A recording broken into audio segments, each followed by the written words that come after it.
item for all Salone people and then party them. Sarah Gem Media will be bringing you a variety of programs ranging from documentaries to discussions, interviews, news, views, sports, and entertainment.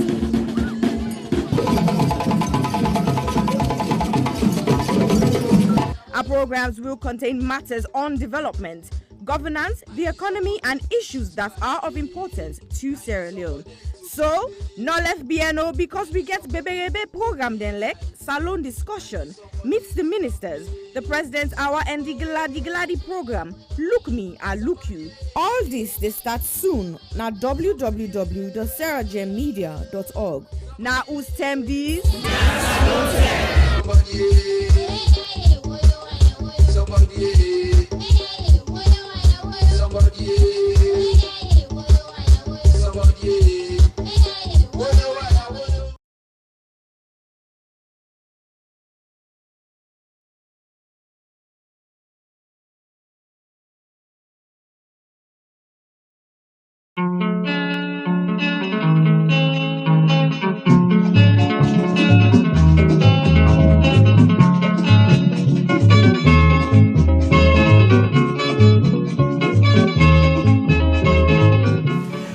As we talk about burning issues ranging from politics to the economy, culture to sport, education to entertainment, corruption to the environment, we realize the Sierra Leone story is far from finished.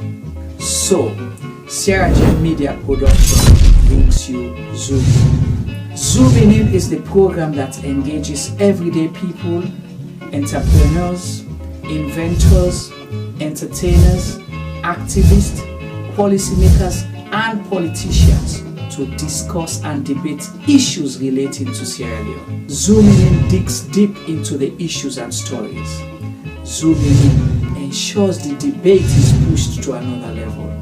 Zoom In asks those questions that has never been asked before. So, join me, host Chuma Baba.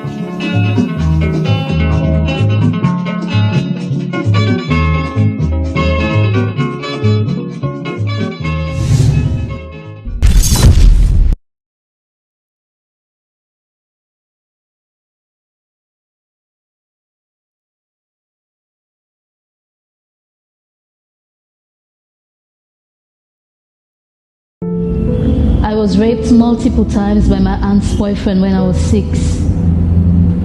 I was repeatedly raped at the age of 8 by a close family member. I was raped at 19. I didn't speak openly about it because I was ashamed and afraid that people would judge me. I was raped at age 5 by my caregiver's husband. On June 17th, 2020, 5-year-old Khadija Sakho, a beautiful little girl from Freetown, Sierra Leone, was repeatedly raped and strangled to death, allegedly by her own cousin. Her death shocked the nation. But in truth, in this small West African country, 9 out of 10 girls experience some form of sexual violence in their lifetime. Think about that for a second. 9 out of 10. That's 90%. My name is Aisha Sase. I'm a journalist and activist. I'm joining forces with Idris Elba and other activists from across Sierra Leone to support the survivors of sexual violence with the Survivors Solidarity Fund. Please consider donating whatever you can afford. All monies raised will go to 4 local organizations currently providing free medical and legal services to survivors. 5-year-old Khadija lost her life to sexual violence. That same threat remains for millions of others. So this is also a call for you to use your voice, your power, to draw attention to an enduring culture of rape. Together, we must end it now. My name is Aisha Sase. I am Khadija Sakho. I am Khadija Sakho. I am Khadija Sakho. I am Khadija Sakho. I am Khadija Sakho. We are Khadija Sakho. We are all Khadija Sakor.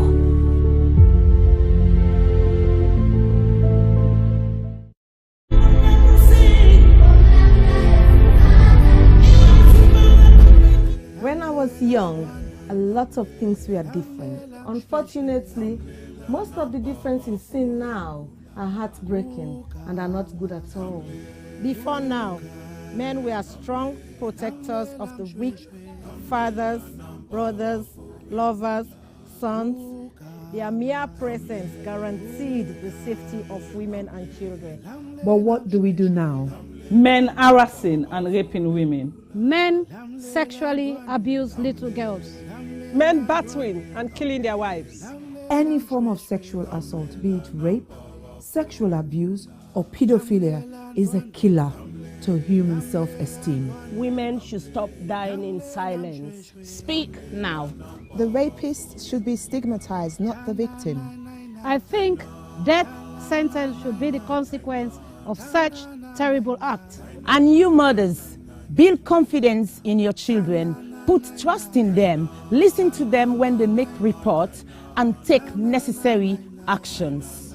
Talking of mothers before now, women were virtuous. They were mothers, daughters, and sisters.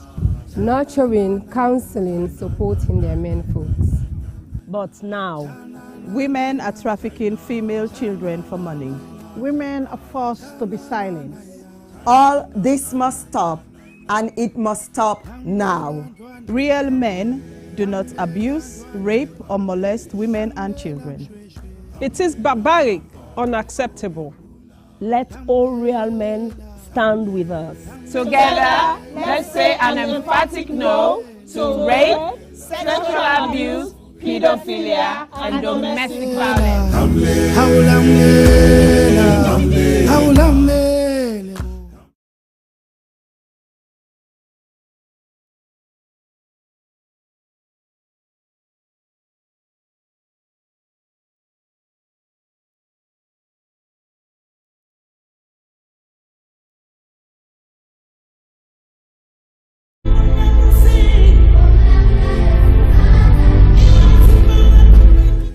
Of all the crimes committed against a person, rape is the one that leaves the person feeling very violated. A rape victim is often left with the feeling that a part of them has been torn apart.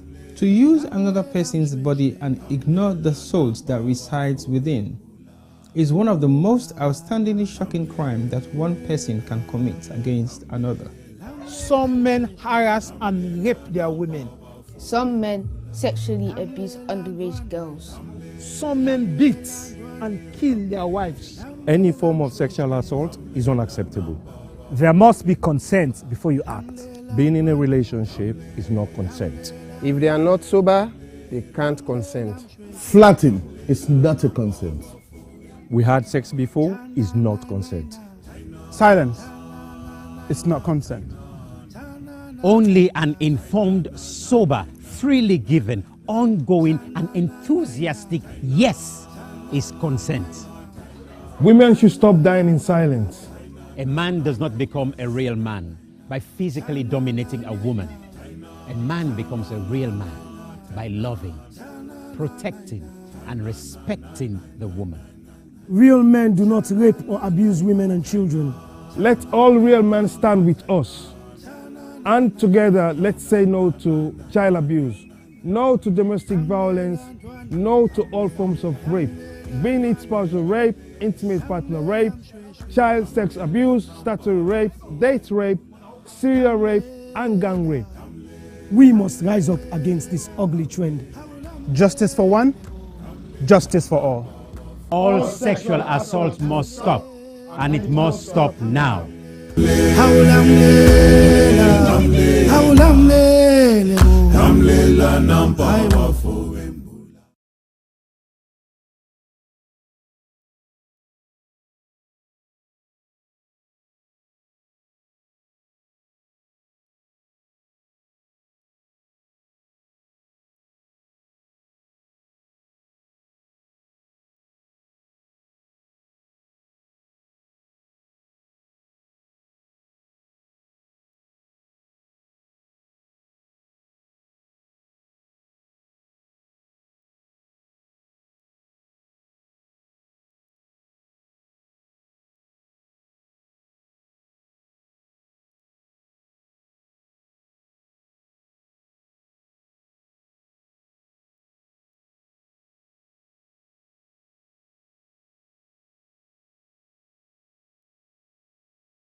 Hello, good afternoon, good morning, good evening, and good night, depending on Usai you did at the wall. Welcome to CRGM Media Production. Usai, we tell the African stories the African way. Welcome and welcome and welcome. Today we have a special program on a special discussion on our Big Sierra Leone debate. Today we're going international. International meaning we all know what's happening around the world. You're either following or asking questions or eager to know what the outcome is going to be. For some, people have been part of this journey for months, for years, for 4 years, or even before that, wanting to know what's going to happen on November 3rd, yesterday. That's where it started, but it continues hopefully until January. Then we'll know, whether things are going to change or going to stay the same or going to remain the same. We are discussing today the U.S. elections. However, with a twist, or we bringing it home, saying, how does the U.S. election, what does it mean to Africa? Because, you have to narrow down things. We're all concerned about what's happening around the world, but what is in it for Africa and how Africa is going to benefit or not benefit. So that's why we're here today. We have a diverse panel, well-experienced people who are connected to Africa, and it's going to be an interesting conversation. Keep the conversation interesting there. You can contribute by, making comments, asking questions as well. As always, we're very flexible, but make sure you keep it clean and respect, guests. They're just sharing their opinion here. They're not claiming to be experts or going to give you results today. As always, my name is Juma Ba, your lead moderator, and I have with me my co-moderator and the person who keeps the chat room lively and in order, who is Mr. Sylvester T-Boy Duba. T-Boy, today he's smartly dressed, looking like he's going to be going to the White House shortly. I don't know whether he's going to be the next Attorney General or what is it. So he's here today with us. Say hello to Family and T-Boy. Hello viewers, welcome once more, and this is me, T-Boy. Today I'm not wearing my normal usual Africana. Yeah. Actually, Juma bribed me say today I for wear suit, so basically I'm on my suits. But maybe you never know. I'm sure our viewers will, like to know that how we ended up wearing jackets today. We were forced to. It was like mandatory. Femi decided that today you have to look smart, and of course, I renege on the tie because I'm not a tie person. So you that sure was you're like, not a tie person, eh? yeah. So that was the negotiation actually. So to get me to wear this. Again, we have Obafemi Pama, who is our technical director. He's out there, and you've seen him before. Just say hello to our viewers, Femi. Mr. Pama, are you shy? We can't hear Hello, you. Juma. Can you hear me now? Yes, loud and clear, sir. Okay. Yes, so welcome, ladies and gentlemen. Enjoy your trip with us today. Juma and Tibo, they won't bully me, but I no go green. Right. So today, I think we have an interesting program for you guys, and we've got a nice, diverse panel who are going to share their thoughts and their experiences with us. Okay. All right. Thank you so much, Femi. And like we said, we have a diverse panel. I will introduce them to you shortly.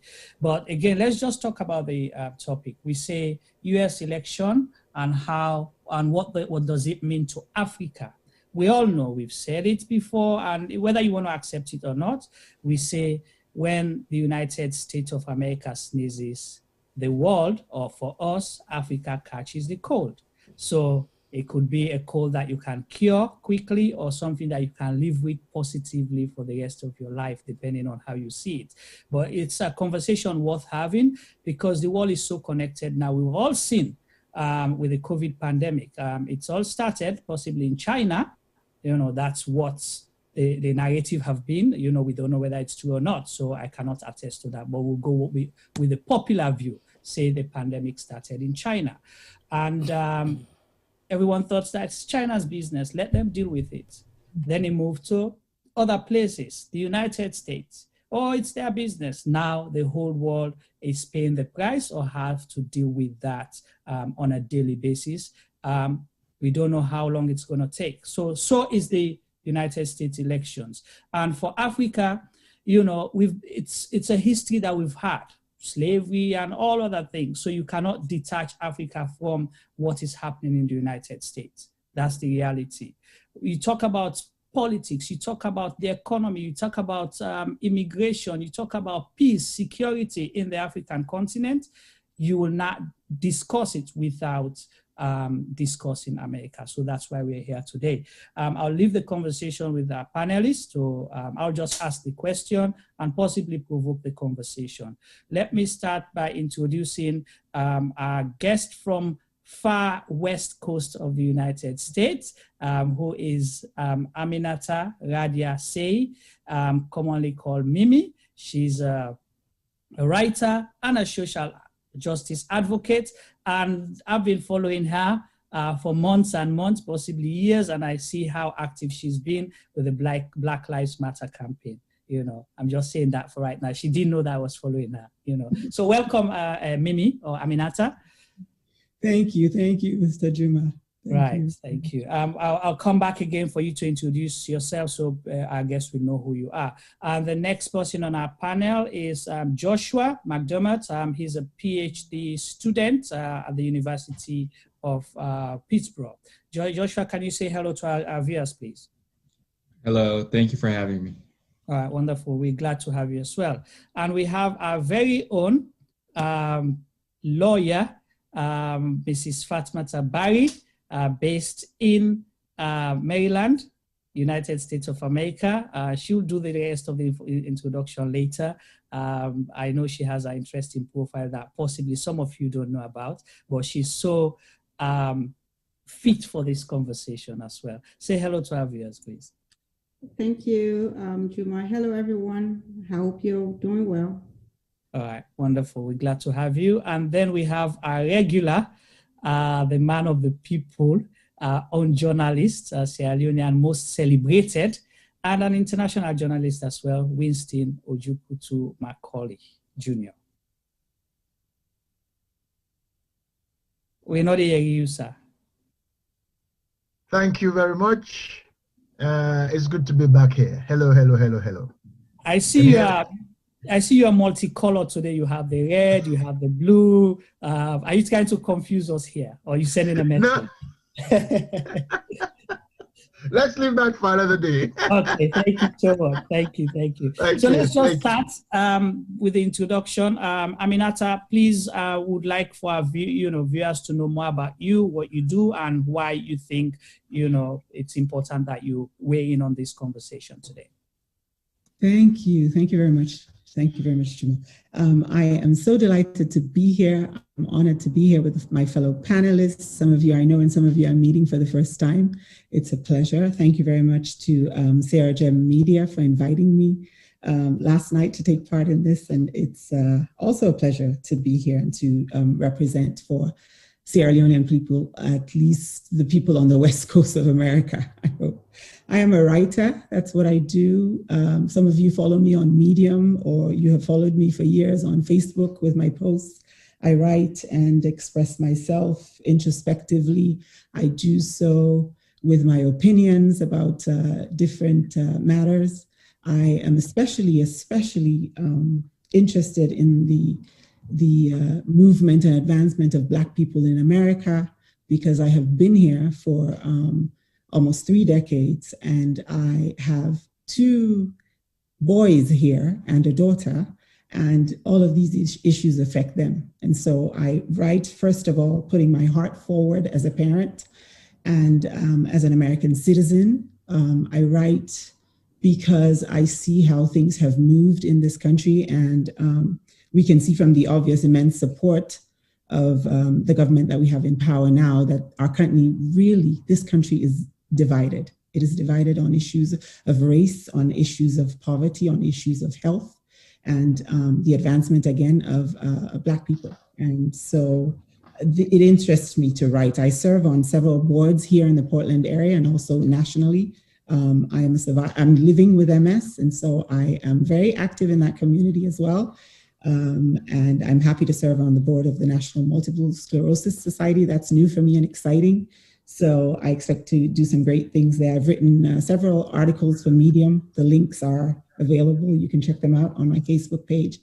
But I really am drawn to this issue because we are toying and really dancing on this fine line of possibly enduring another 4 years, maybe, with someone who looks at our countries, looks at Africa and Sierra Leone in particular, and denigrates us as a people. Someone who holds our leaders in very low esteem. Someone who doesn't have respect for our people. When Africa comes to the conversation, we're always an afterthought.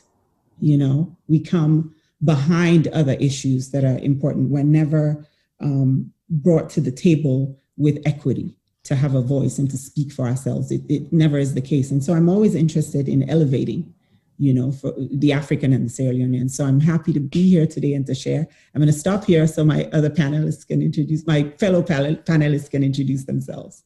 So thank you so much. Thank you. We're glad to have you, and thanks for sharing, you know, with our viewers who you are. I'll go to Joshua. Joshua, can you please introduce yourself and you know, what you're looking forward to for today in this discussion, please? Sure. I'm very happy to be here. Thank you very much for having me. I'm an activist, PhD candidate at the University of Pittsburgh, where the election here is very close. For those who don't know, Pittsburgh is in Western Pennsylvania, which is one of the main areas still counting ballots. I'm an activist for immigrant rights, workers, press freedom. I've spent a lot of time in Sierra Leone. I love Sierra Leone very much. How the body? The body fine. They talk Creole small. I've written for publications such as Jacobin Magazine, Pambazuka Press, around issues related to often labor issues and social movements in Africa. But just to echo what my fellow panelists said, I think that, and as you said, Juma, what happens in America affects the whole world. So I look forward to discussing what the impacts of a Biden or Trump presidency might look like for Africa and for Sierra Leone. Thank you so much, Joshua. And I'll go to our able Fatmata Barry as well to introduce herself and tell us what she's looking forward to. I know she hasn't slept for days, weeks, possibly. Because I see her live every day, you know, her live programs every day, her, you know, physical campaigns and all of that. So go ahead, Fatmata. Okay, so I am an immigration attorney. I also practice special education law, and I work with nonprofits. So I do a lot of grassroots organizing. I am very much engaged in the civic engagement movement, the racial justice, social justice issues. And basically, I'm very much engaged in promoting and pushing for equity. So a lot of times we talk about equality and fair treatment, but we forget the need for equity. And that is something that I hold close and dear, and I will continue to fight for. And I am so proud to be here with everyone here who is fighting for everyone's rights, for people's rights, for those who otherwise don't have a voice. I'm so proud to be here with my sister Aminata. She is, I mean, I just love your bio, and I feel so proud to know you and see what it is you've been doing. And I'm very happy to be here. The elections, I've been involved in elections for a while, but this time around was intense. 2016 was intense. I wrote a Medium article. It was my first one because I was in the process of writing this long Facebook post to sort of get at my frustration. And it just kept getting longer as I was writing it on Facebook. I'm like, okay, this is getting too long. Nobody's going to want to read this on Facebook. So I decided, okay, so let me put it on Medium. So I published on Medium yesterday before the polls closed. Basically just expressing how I was feeling as polls were closing, how I felt back in 2016 and what I envisioned would happen. I'm still hopeful. I feel at peace because I think we've done a lot. We've had a lot of coalition building that has happened in this election cycle or election season, as we like to say now. So I look forward to this conversation. I think it'll be great as someone who has been here since she was 11 years old. Born in Sierra Leone, but I've lived here since I was 11. So the US has been home basically my entire life. But I'm grateful that I have parents and a family that has kept me grounded. So I can still talk Creole like nobody in business. So maybe you got already asked me whole life, that me for say me na, you know. So the only thing unfortunately one of Sabina Fuller and Shabro. Okay. Coming up past Shabro. But yeah, but otherwise, I want to thank you for having me here, and I look forward to this amazing conversation. Wonderful, thanks. Well, something you left out as well, you know, people don't know that you're a politician or possibly participated in politics as well. Oh yeah, it was such a long time ago. It was 2018. I ran for state delegate here in Montgomery County. It was a great experience. I got to meet a lot of different people who were able to motivate a community that otherwise was not very motivated. And it's one of those situations where, again, as we talked about equity earlier, you go to knock on people's doors and they say, oh my God, it's so great. Nobody's ever been here knocking on my door during elections. So we don't go to everyone and then we say they don't show up. So people who show up because you've asked them to show up, but if you don't ask them, they won't show up. So that's where I am doing grassroots and hopefully getting our electorate to be more reflective of the community within which we live. Wonderful. Thank you so much. Well, they say you have to be in it to win it. So if you don't participate, don't expect someone to advocate on your behalf. So that's a lesson right there. Let's go to Mr. Ojukwu Macaulay, who is a regular here. Go ahead, boss. I call him my boss. Yes. Oh, thanks for having me back here. Well, I think we're going to have a very interesting conversation this evening. Especially, we have three Americans, African American, and of course, Joshua is a Caucasian American, for the color, or Irish American. Right.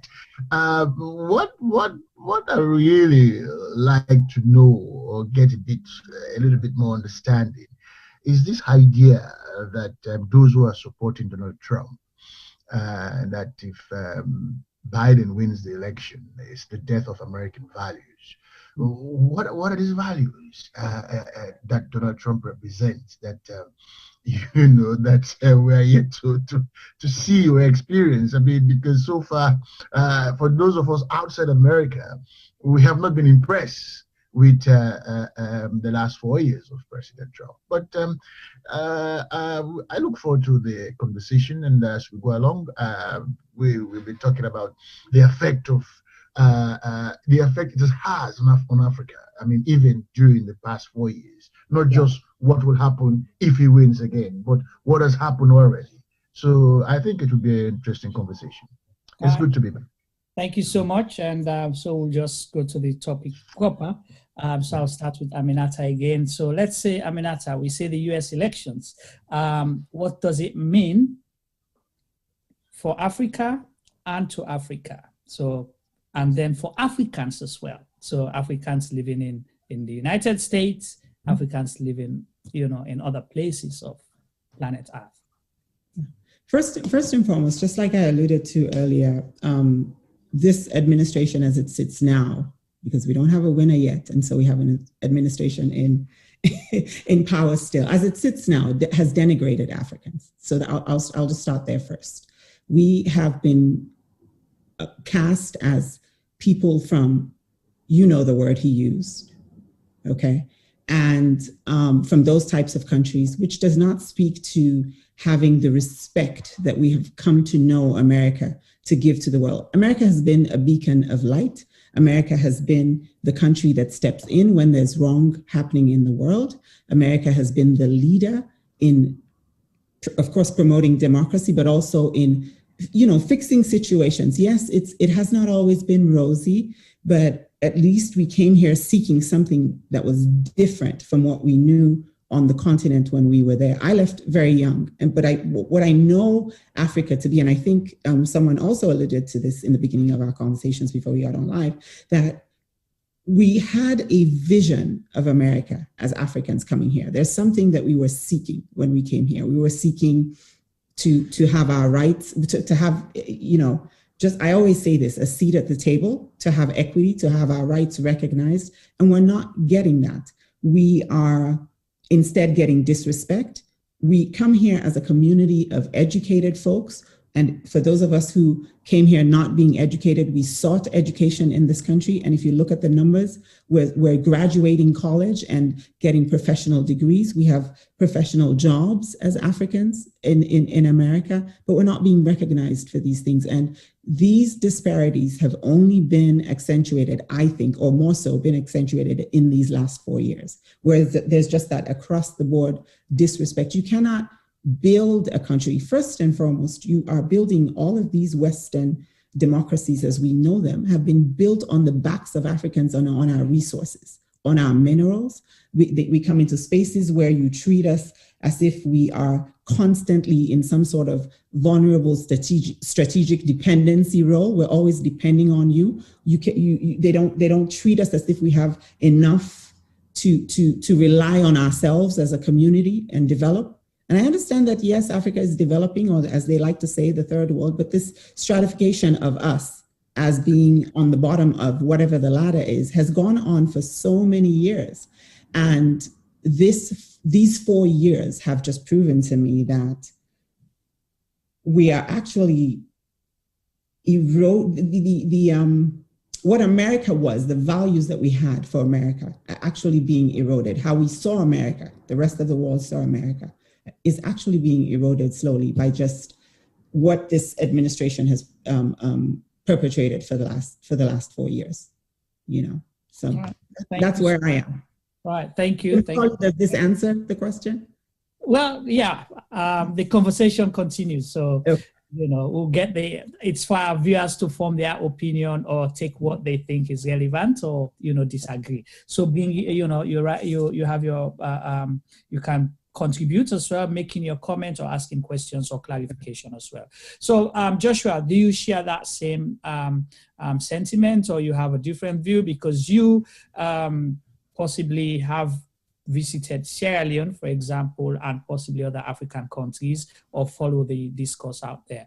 What do you think does this election specifically means for Africa or to Africa? Yeah, no, I think Sister Aminata is very correct in that Donald Trump has shown a lot of disregard for Africa. There's his infamous comments that she referred to.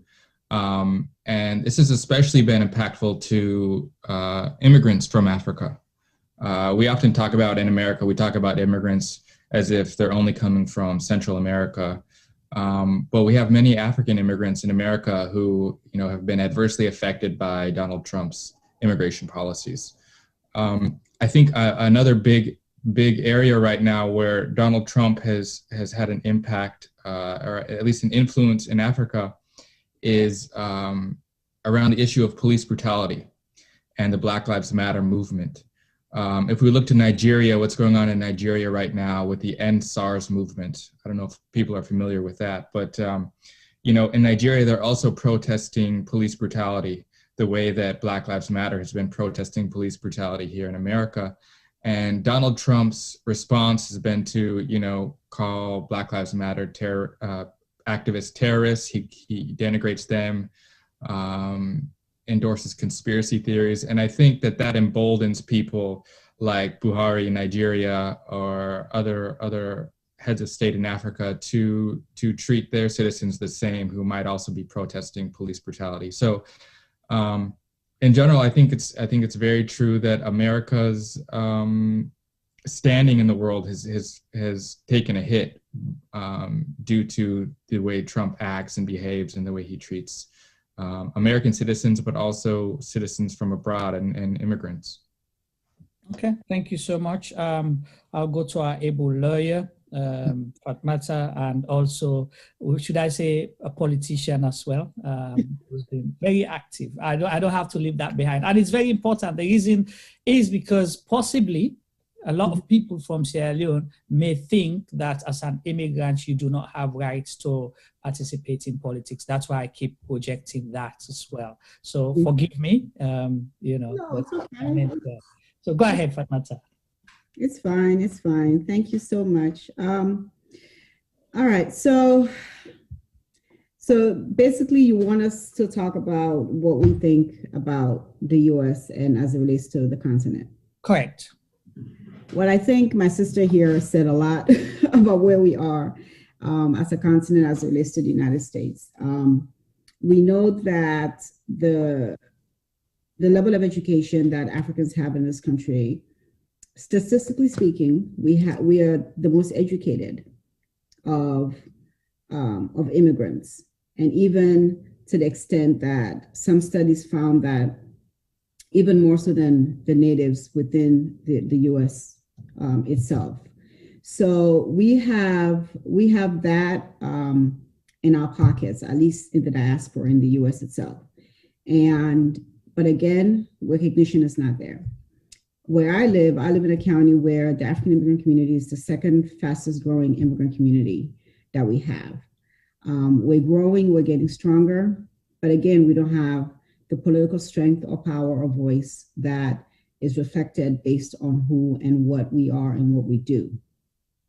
And I think that plays a lot into how someone like Trump comes into office and says what he says or acts how he acts. So yes, he pushes the envelope, and yes, some would say he's not a friend of anyone, right? Some would say, well, he's terrible to everybody, but he's not. He's not terrible to everybody. He's terrible to certain people. So when we talk about immigration and we talk about the immigrant experience here in the United States of America, the Black immigrant experience is very much not spoken of to the degree to where it should be. We have a growing Black immigrant population, a growing Black immigrant economy. And the addition to the United States by Blacks, not just Africans, but Black immigrants in general, is very high. And the GDP that the African community brings into this here United States is not talked about much at all, but it's very high, especially for the percentage. So Africans make up about 4% of the population here in the US. That's our population here as African immigrants. And yet we, like say the medical field, right? We have nurses who, majority of whom are Africans. So I saw a study one time where we have, I think 5 out of 7 or 5 out of 8 were African immigrant women nurses within our medical field. That says a lot. So during this pandemic, the people who are on the front lines are the nurses in these nursing homes. And where I live here in Maryland, the nursing homes, majority of which, probably about 80%, between 70 to 80%, I'm sure it's higher, are African immigrants. So the relationship that the United States should have with the continent should be reflective of what the African immigrant population brings into the United States of America and what it adds into the United States of America. People always think that immigration is about helping those who are coming, but immigration is really about the benefit that the receiving country has. That's what immigration is truly about. It's not so much helping the other people. So when we speak of the African immigrants and we speak of how the U.S. should be with the continent, there should be a better relationship. There really should be. And I think with this last 4 years of this presidency, it has eroded everything that was built from Obama going back. He has eroded everything. And to that extent, rebuilding that is going to take time, right? So we had the prevention or the new policy preventing Nigerians from coming over. And then you created another policy that targets Muslim countries, and a whole lot of those lists are in the continent.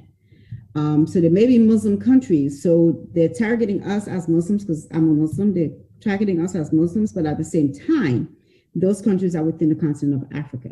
So then you have a double whammy. And then you propose a policy for students that at the end of the day, the list of countries that would be required if the policy goes into effect are many African countries. So mind you, a country, I think it's Burundi, because of they're using a percentage criteria, 10%, if you're 10% or more, maybe 1 or 2 people from Burundi are overstaying. So then you're making that group of people then have to reapply every 2 years. So instead of coming here as a student and finishing up your degree, they require you to reapply every 2 years, and that's expensive. It's not cheap. So that's one. And yet the ones who have the numbers coming from Asia, coming from India, those places, right? Over 1,000 are overstaying. But because their numbers are so large, generally speaking, they're less than 10% who are overstaying. But yet they don't have to do the every 2 years. So just to give you a sort of a broad view of the current environment and situation as it relates to the continent and the United States. So there are other things that I would probably want to talk about later, which is how we as Africans react and have reacted to this presidency and to this administration. So, but yeah. Thank you so much, Fatmata. And well, for our viewers, you may think that the US election or what happens in the United States does not impact you directly, but it does, you know, like Fatmata just highlighted, immigration, and immigration translates to remittances, because when you come here, you want to do better for yourself, support your family back home while you're still struggling to find your, you know, footing here. So imagine if you have to deal with all those new immigration policies, how would you be able to help family back home or, you know, achieve your aspirations? So food for thought if you think it's just isolated. So Africans in the United States, the continent of Africa, you know, does either suffer or benefit depending on which way things go. So let's go to, just quickly, we keep talking about Africa as the continent because we cannot talk about individual countries. So, you know, we're not bulking it to say it's one place. No. We can't just talk about all those 57 countries, you know, how we impact them individually. So over to you, Mr. Ojukutu Macaulay. You've covered elections, you've covered campaigns, you've researched policies and all of that. So go for it, sir. We can't hear you. Can you hear me now? Yes, well and good. Okay, good. I heard when Joshua made a mention of Nigeria, and like I said when I started, I will take the argument away to Africa and I'll leave the American politics and its effect on Africans in Africa to the other 3 guests. What is happening in America today in terms of the Donald Trump presidency and the election? There's no precedent what is happening today. I mean, we have never seen a long-standing democracy, a country as rich as America, in a kind of a political meltdown as is happening now in America. Because basically what is happening now is democracy is at a melting point where you have a US president for the first time. I mean, even threatening to call people to go to the street to contest for, if he's not happy about the result. Somebody saying, I don't like to lose. You know, it's as if this is coming from somewhere in Africa or in Southeast Asia or even in the Caribbean. America is not known for those kinds of statements from a sitting president. And there's another aspect of it also, which I would also argue that has been a colossal failure of leadership in terms of managing the COVID-19 as a whole.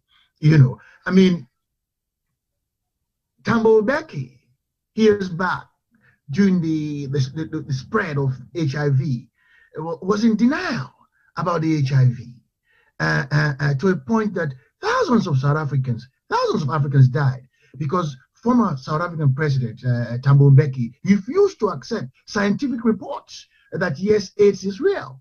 It is now you have scientists in America calling President Trump the Mbeki of America, because President Trump is denying the existence of the scientific fact about COVID-19. So the question that begs for an answer is that I wrote something here saying re-electing Trump would mean that a significant number of Americans don't cherish the norms that gives America the constitution that everybody admires around the world.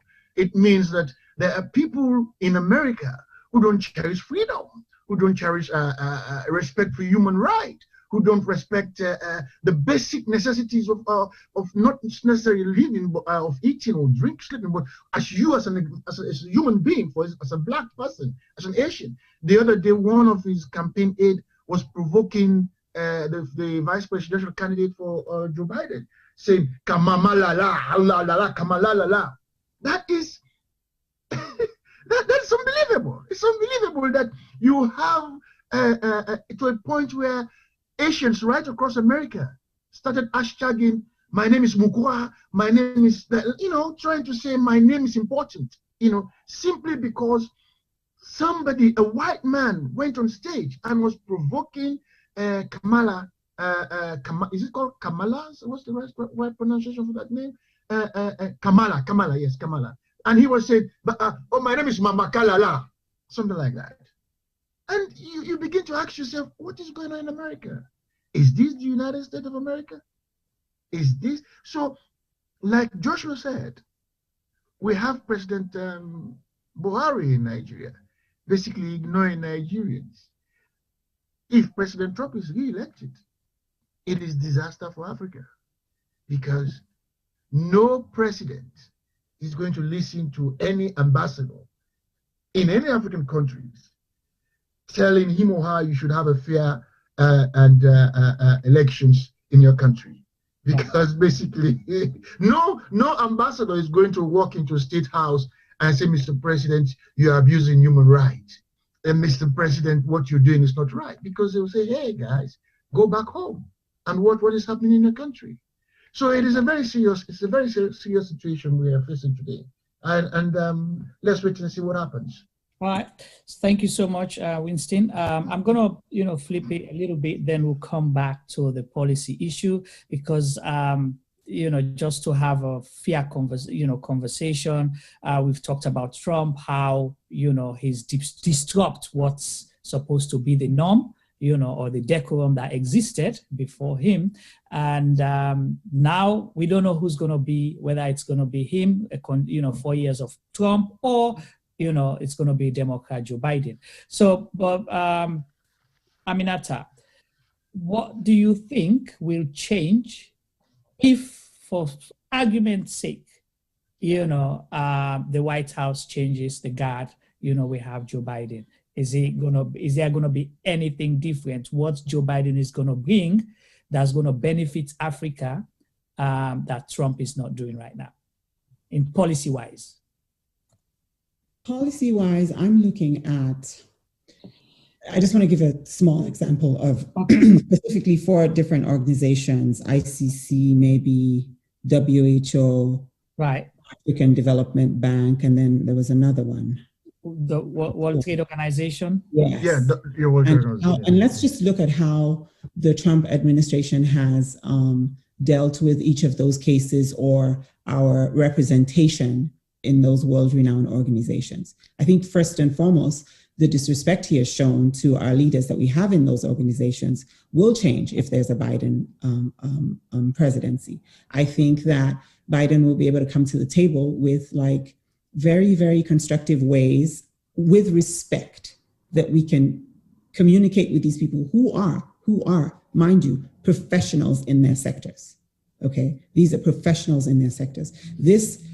Take, for example, someone mentioned, you brought up, Winston, the COVID situation, and I think Fatmata touched on it a little bit as well. This constant undermining of the science, okay? Because it is the constant undermining of science that leads you to criticize somebody like the head of WHO who's telling you this and you're pulling out, you're doing that, and this, that, and the other. And I think that a Biden presidency will ensure America's role in these sectors across the world that affect all of our countries on the continent will be kind of like, let me meet you.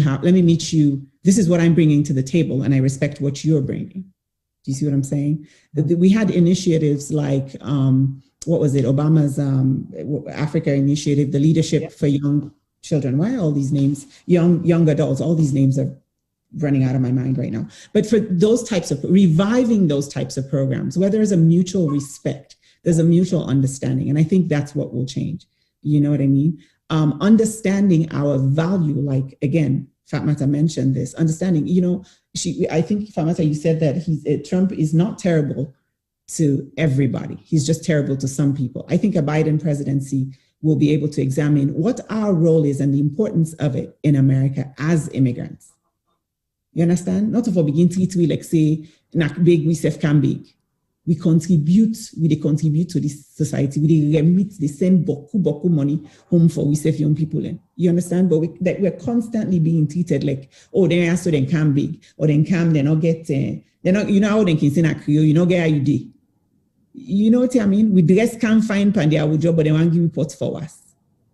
Like it's ridiculous. It is ridiculous. And I think that just the basic decency and the respect for us as a people will change with the Biden presidency. And there are some policies, like I've said, in these organizations. The debt crisis is another one. The debt crisis in Africa has to be addressed, and it has to be addressed in a manner that does not put all these impositions on us.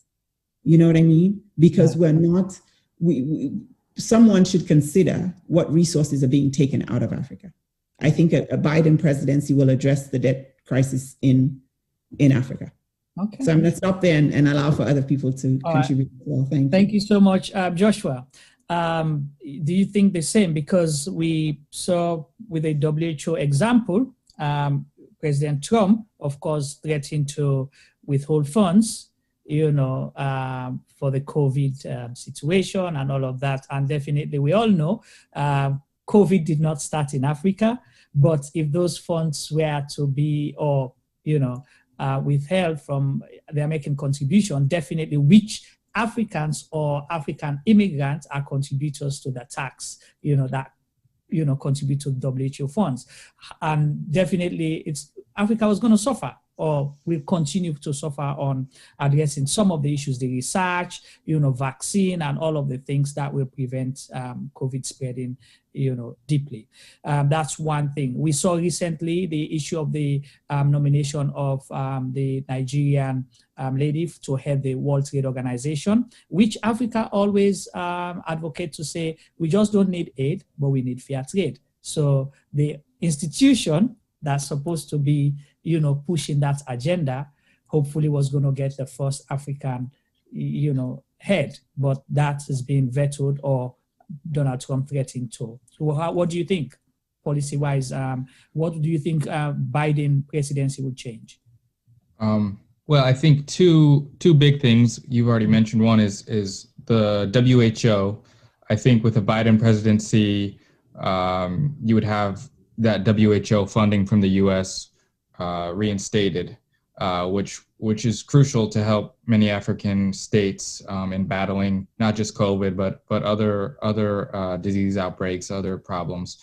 But another big international issue that would change has to do with climate change. Today, the U.S. formally withdrew from the Paris Climate Agreement. So that has a big impact on Africa. You have floods happening across Africa. You have, locust infestations in East Africa right now. I would think under a Biden administration, you'd have more coordination with Africa to combat climate change with Africa and with the rest of the world. So I think public health and climate are big areas you would see changing for the better under Biden. At the same time, there are probably some areas of U.S.-African relations that might not change that much, especially with regards to, I think, China. Lots of U.S. policy towards Africa has to do with containing China. Correct. And it's unclear really what would change all that much between the U.S. with the U.S.'s approach to containing China and Africa between Biden and Trump. But definitely, I think with the WHO and with climate change, a Biden presidency would be better for Africa. Okay, thank you. Fatmata, what do you think a Biden presidency, if, the baton changes, what do you think that will change policy-wise for Africa? Well, the thing what is, different will he do that Trump is not doing? Or well, Trump is not doing anything, so I mean that leaves the table wide open, right? So I think because the Biden campaign, because we're not yet in the Biden presidency, but the Biden campaign has brought African immigrants in the diaspora to the table. Okay. Right? So you have African diasporans who have been engaged to be involved in proposing like immigration policy and be part of the conversation and the discourse on what the Biden administration would be like. So for the first time, I believe it's really the first time a campaign actually had an outreach person, a liaison person that was dedicated to Black immigrants and the African immigrants. So, and that is not something that, that I think that as far as I've been involved in politics have ever actually seen, right? So I think that opens the door to a lot. And as far as policies with the continent, I believe that having the discourse with the people at the table makes it a lot easier to figure out what it is we want.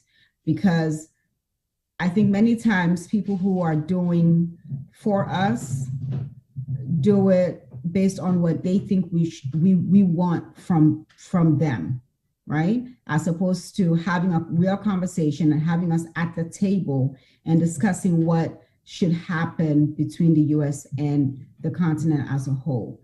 But I think one of the first things is probably going to be the immigration and immigrant policies that right now are impacting directly. And those are immediate things that can probably be addressed, because all of these things are not laws. They are policies, they are executive orders. So if Biden is serious, that is something he can jump on almost immediately when he gets into office. And then we can address all the other things. And I agree, I think the relationship with WHO would change. The relationship with the climate agreement, that's going to change. I tell Africans a lot, because we don't really talk about climate change, but there's so much happening on the continent that is directly impacting. I lost a nephew in one of the mudslides, and it's something that's very, very, very serious, and it's an immediate impact. And I think those policies, I think a Biden administration can address almost immediately once they get into office. Mm-hmm. And I'm very proud that Kamala Harris will be the vice president. I know we keep talking about Biden, but I think there'll be an impact with her as VP, because she actually has the immigrant story. She has the Black story. She has the advocacy story. And because of that story, there's a different point of view going into this administration that has never been there before. Not really. We had Obama, but Obama didn't really have the immigrant story, right? He empathized and he identified with us, and he did what he could with what he had. And, you know, we can have another conversation one day to talk about what Obama really did that he doesn't talk about and his administration never really spoke about. That tells you the groundwork that was laid. And my sister Amnata actually spoke a little bit about the YALI program, the Young African Leadership Initiative program, which became the Mandela leadership program. So when you look at that, and you look at my brother's keeper, you look at all the things that were done. They may not have been fist in the air, hitting the table, but those are things that when you, in totality, it laid the groundwork for many things to happen and to grow. I interacted with quite a few of the YALI people who came, and the information they say that they take back when they go home is, according to them, very crucial to continue the work they're doing on the continent, which at the end of the day is what we want, right? We want the continent to prosper. We want to be able to bring to it what part of what has been taken, right, and stripped out of it. So let some of that come back. Okay. So I think those things will be addressed with the Biden administration, and having us at the table. I think there's a greater chance of us being there to be able to talk about those and really address those issues. All right, thank you so much. I'll go to Winston. Yeah, go ahead. Sorry, go ahead, Aminata. Yeah, the YALI program. We also, our community in Portland also got to benefit from the wonderful presence of young men and women that came to Portland, sponsored by that program. And just, we have seen over the years, and I'm friends with some of them on Facebook still, and seen the years of the effects of the positive interactions they made with us when they came in, the effects of that and what they took back to Africa. But I wanted to go back really quickly to the points that Fatimata and Joshua had also made about these the climate crisis issue. We have to understand that these large fossil fuel companies, they are sponsors of the Republican Party, okay? Yeah. And at this point, Trump may want to present to us the narrative that, oh, if Biden wins, he will pack the courts to affect the criminal justice system in America and all of this stuff. In the meantime, he has been packing the courts in America with justices and federal agents, whatever it is, that are skeptical of the climate crisis. The climate crisis is the most, it challenges us. It's staring us in the face. Someone mentioned the mudslides. We see all of what's happening. Joshua mentioned the locusts, the famine and drought, all these issues. We see these unusual rain patterns. He continues, just like he does and like he has done with COVID, he continues to undermine and deny science. The climate crisis is here. It's not going anywhere. And I think that a Biden presidency will help us all address this as an existential crisis to all of us, and further confirm it is not a hoax. It is happening. It is here. It is real.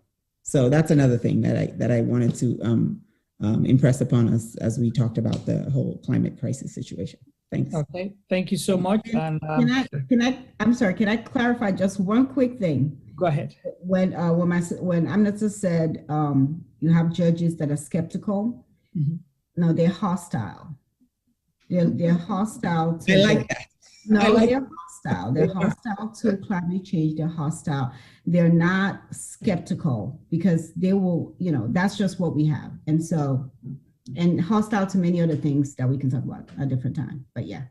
All right, thank you. So before I go to Winston, T-Boy, get ready to tell us what's happening in the chat group. But on the climate change issue, you might want to ask how you connect as a Sierra Leonean. You are connected because all the deforestation that is going around, timber, the logging, and all of those things, you may think is shipped to China, but who are the consumers of those goods and services. So you understand. All the oil companies, they don't discover oil in Sierra Leone, in this area and that. Remember who's going to pay the price, when all those resources are shipped out of Africa. So over to you, Winston. What do you think?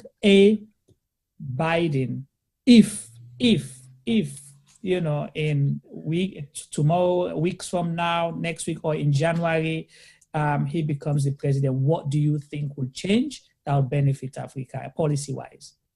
Two things I want to touch on. Fatma mentioned illegal immigration or immigration ban. I think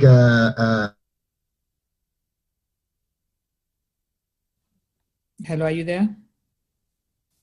Okay, so Winston is, we lost his sound there for some reason, and Joshua dropped off. We'll get them back in shortly. Winston, if you can hear us when you join, we'll continue from where you left off.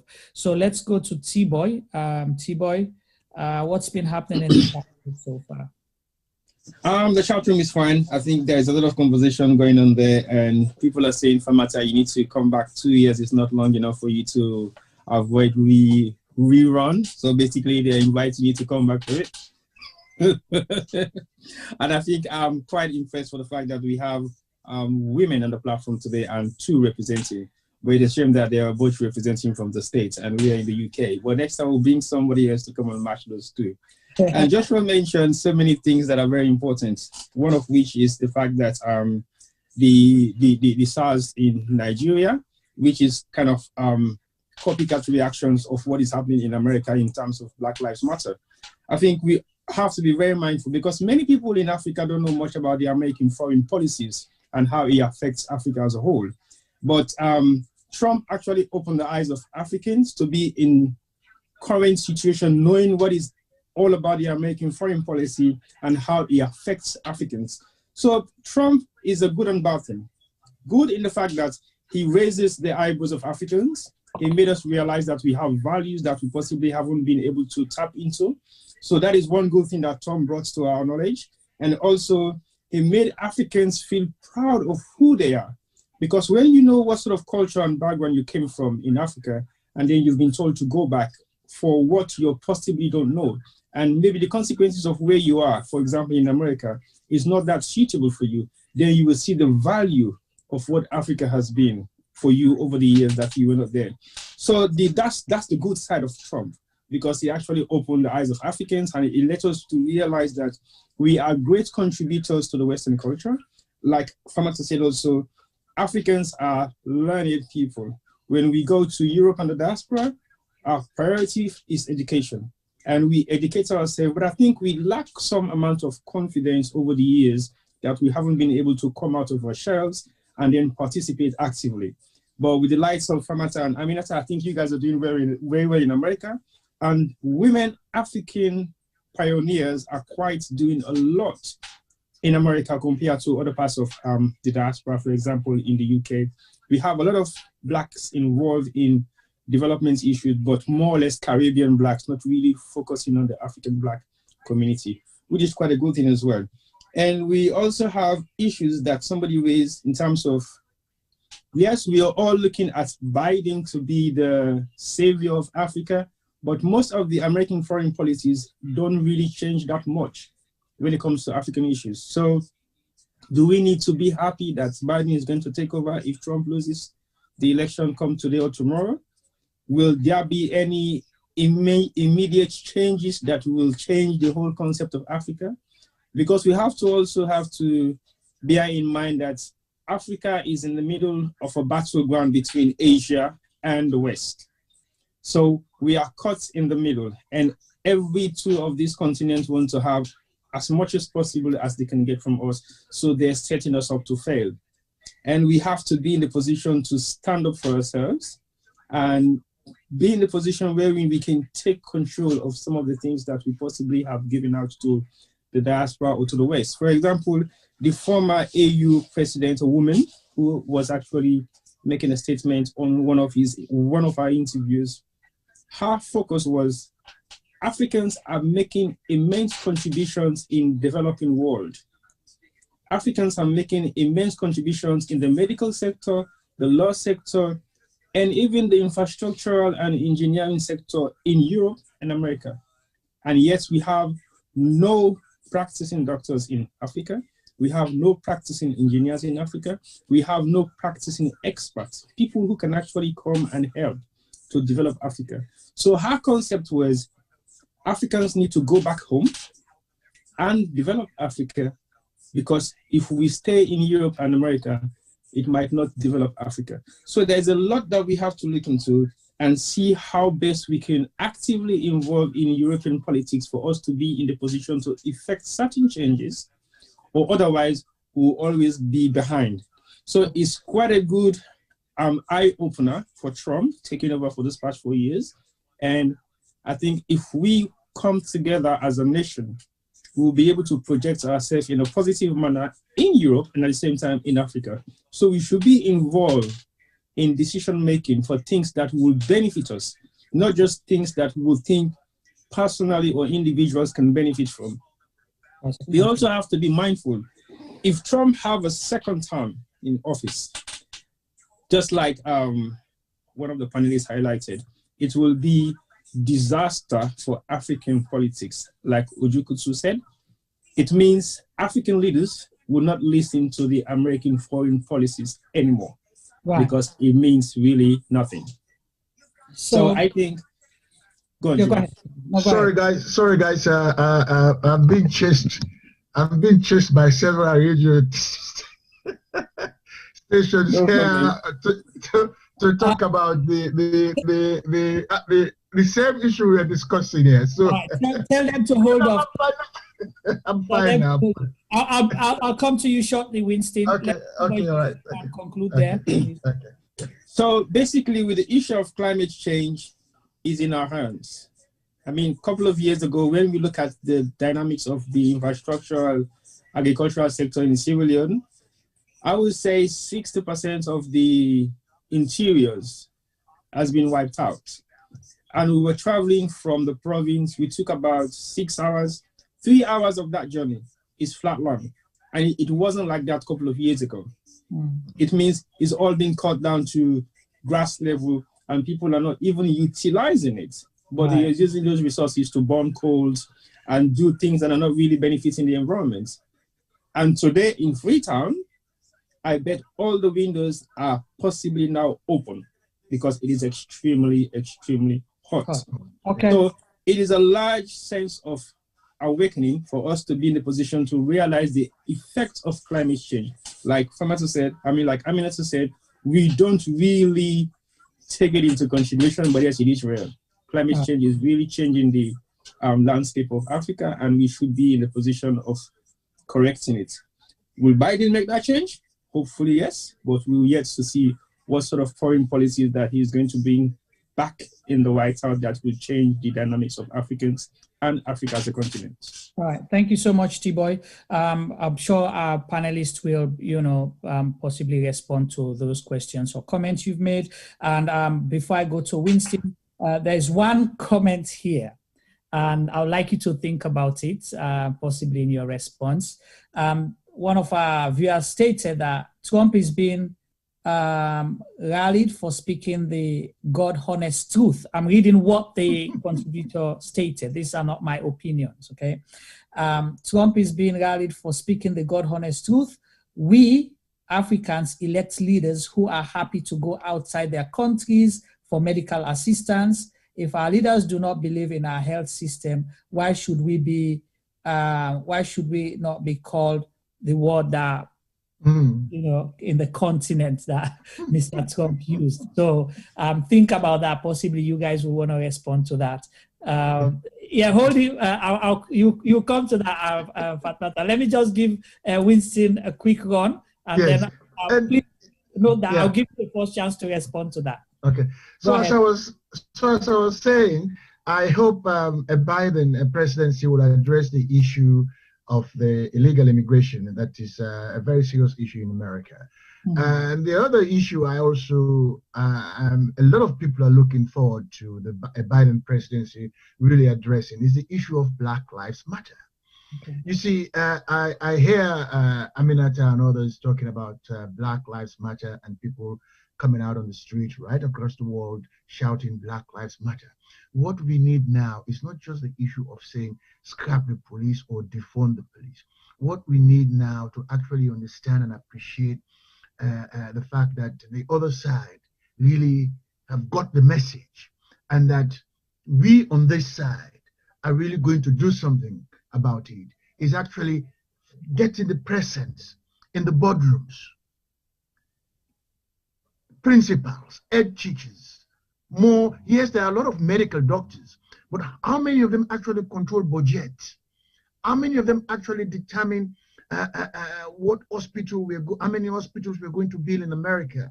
Yes, we have a lot of educated engineers, but how many of them really, at the end of the day, make decisions, are part of the decisions making that actually affect Joe Public?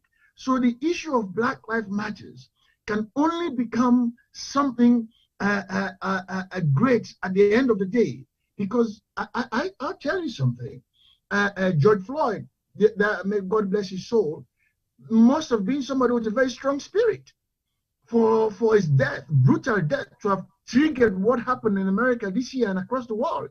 So we need to see more Black people not only expecting the whites to make life better for Black people, we also need Black people to actually realize that God help, quote unquote, God help those who help themselves.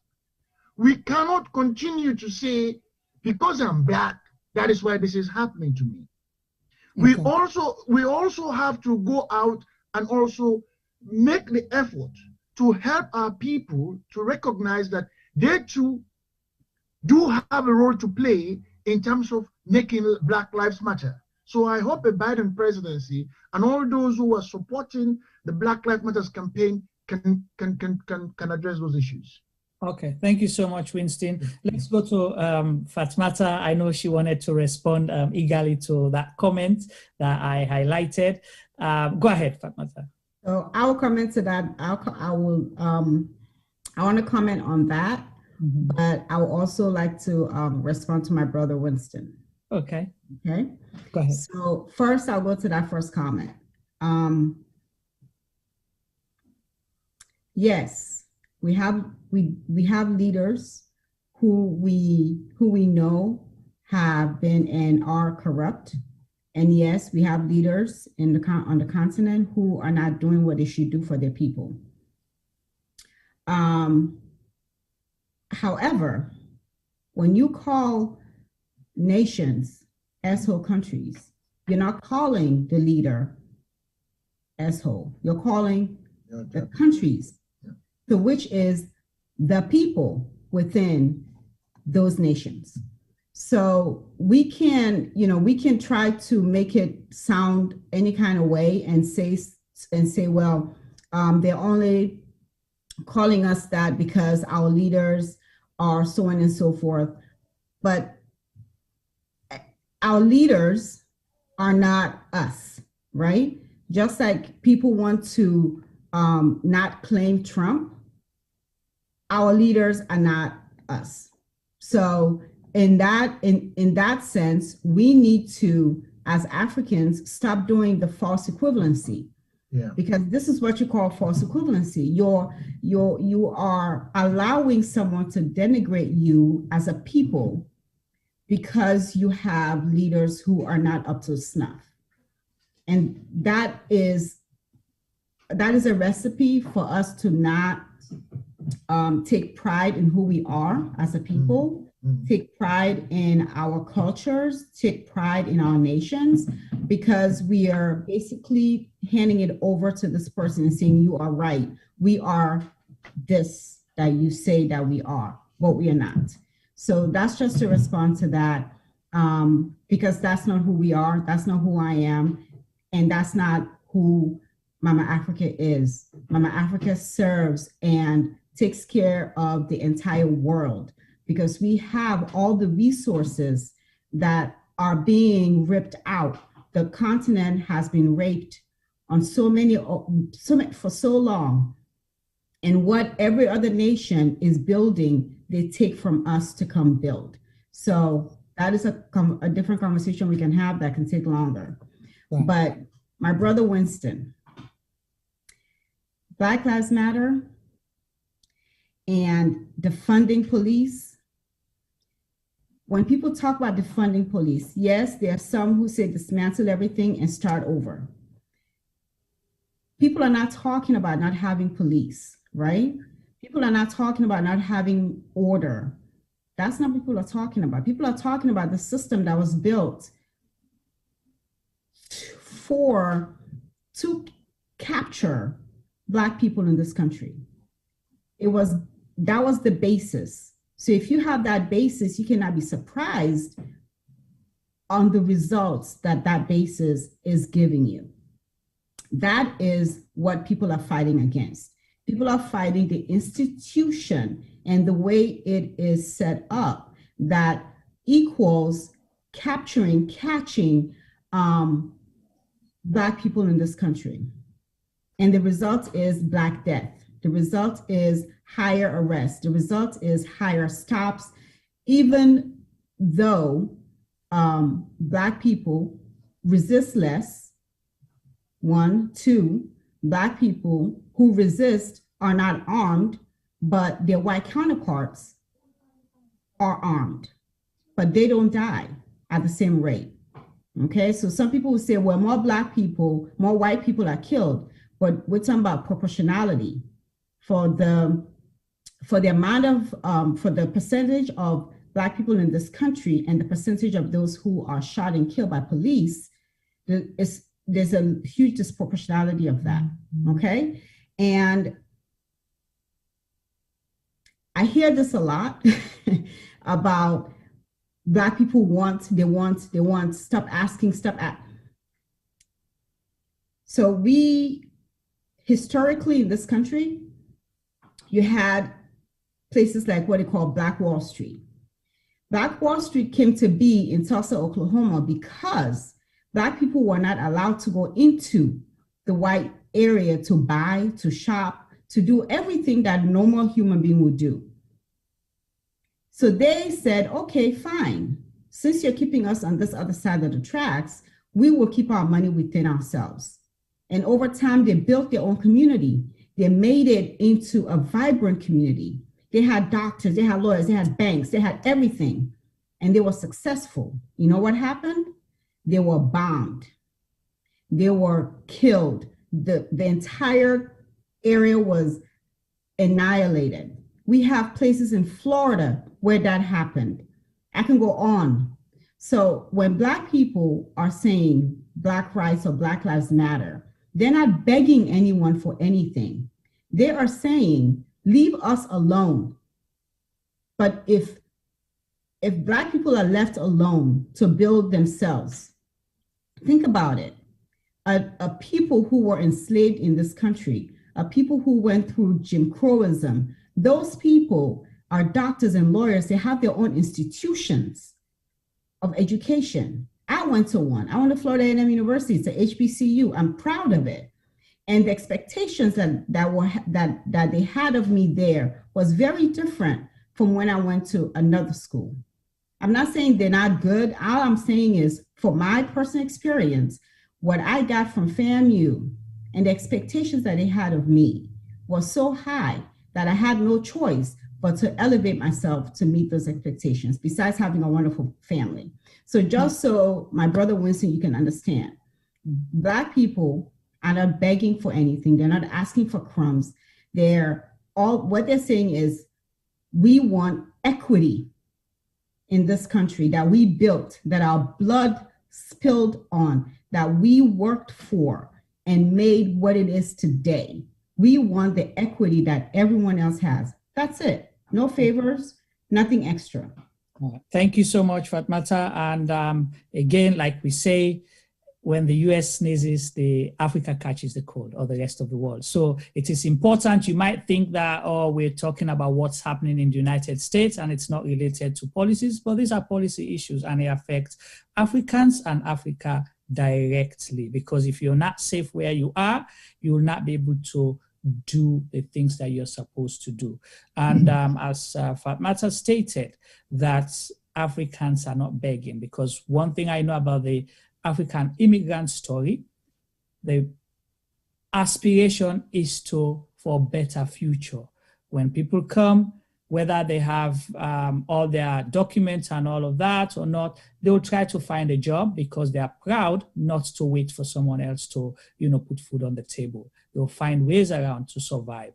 They will find ways around to go to school. They will find ways around to make sure they live a better life for themselves and their families, to ensure they contribute to where they are, as well as the rest of the world. So just so that we understand that. And just so I can piggyback off of that very quickly, even Africans who may have been green card holders and can take help for their education, many of us have the mindset that we have to work for what we get.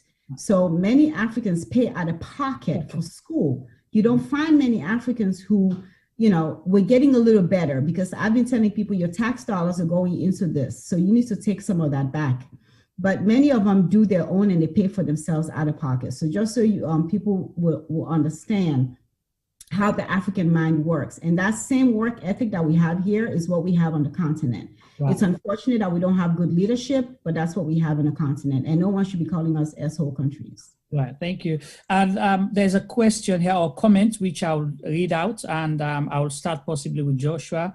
But before that, I just want to bring to Sierra Leoneans the immigration policy or the American foreign policy.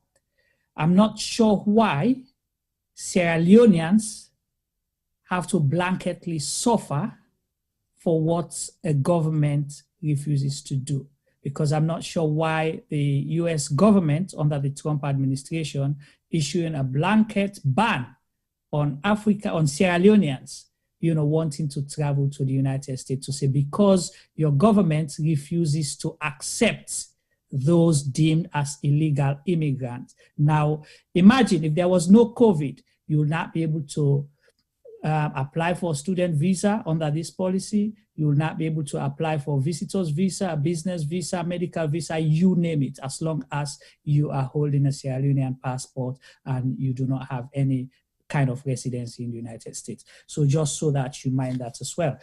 Joshua, our contributor here, Mr. Cisse, he says that the Trump presidency and current US election have largely given bad examples to Africa by forfeiting its moral authority to show the red flag on excesses and showing new tricks on political manipulations. African leaders are paying rapt attention on new methods for suppressing democracy and good governance. Do you agree with that contribution? Joshua? Yeah, can you hear me? Yes, we can hear you loud and clear. I think this is definitely true. Donald Trump, he's emboldening because whether you like it or not, the U.S. is the world's superpower, and his example emboldens leaders around the world, including Africa.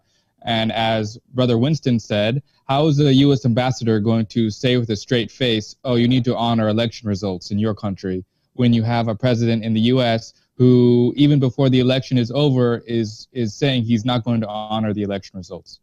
So this is very much the case. And it also, beyond elections, I mean, we see this happening with elections in Guinea and Ivory Coast, but we also have to talk about the attack by President Trump on press freedom. And he's emboldening attacks on press freedoms throughout the world and throughout Africa. And his use of fake news, I've seen this started to be used in Africa when there's ever something published that leaders don't like. Oh, it's fake news. This is from the Trump playbook. And it's very dangerous, and it's setting a very bad example. Not that Africans aren't capable of performing their own policies, and not like they just mimic the U.S., but it definitely diminishes the U.S. ability to have any standing to criticize African leaders when our own leader is undermining our elections, undermining press freedoms, etc. It's a very dangerous situation, and it's part of a growing trend around the world dictatorship, and of diminishing of press freedoms. It's part of a trend happening all over the world. Okay, thank you. Aminata, what do you think? Because you highlighted as part of your, presentation or comments, the issue of, having a seat at the table. What are we not doing enough as Africans, both here in the United States or Africans generally, or the African continent, not doing enough? Or what are we supposed to do to make sure we have that seat at the table to change things, to influence things, so it doesn't have, so it's not just a one-way, traffic. It's a two-way street kind of approach. I think to do, first of all, I would hope that every African leader right now is taking note on what not to do in leadership. Let's just start there. And understanding that the democracy that we propose across the continent, or across the world actually, that America proposes or supports across the world, is really not rooted on these acts that we've seen these past 4 years. So let's just start there. And like my sister Fatmata said, a lot of times the leader, you can have a whole conversation. That's a whole nother 2-hour show about our leaders and how they are and what should change. What I would want to bring our attention to, though, is that we have to understand and have value in our power. We really have to understand and have value in our own power. Right now, the narrative is that the African experience or the Black experience is monolithic, that it is reconciled with failure and that they can't succeed. And this is where these people are. They will always be at the bottom of the ladder. That's why we're being called all these names. We as Africans have to rely and understand and tap into our own power, self-reliance sometimes. We cannot put everything in the hands of these governments and systems. At the end of the day, the way they treat us starts from how we treat ourselves, how we treat our own, how we treat our people, how we treat our constituents. You know what I mean? There's a lot of value in that. So I'm hoping that we can see that for starters.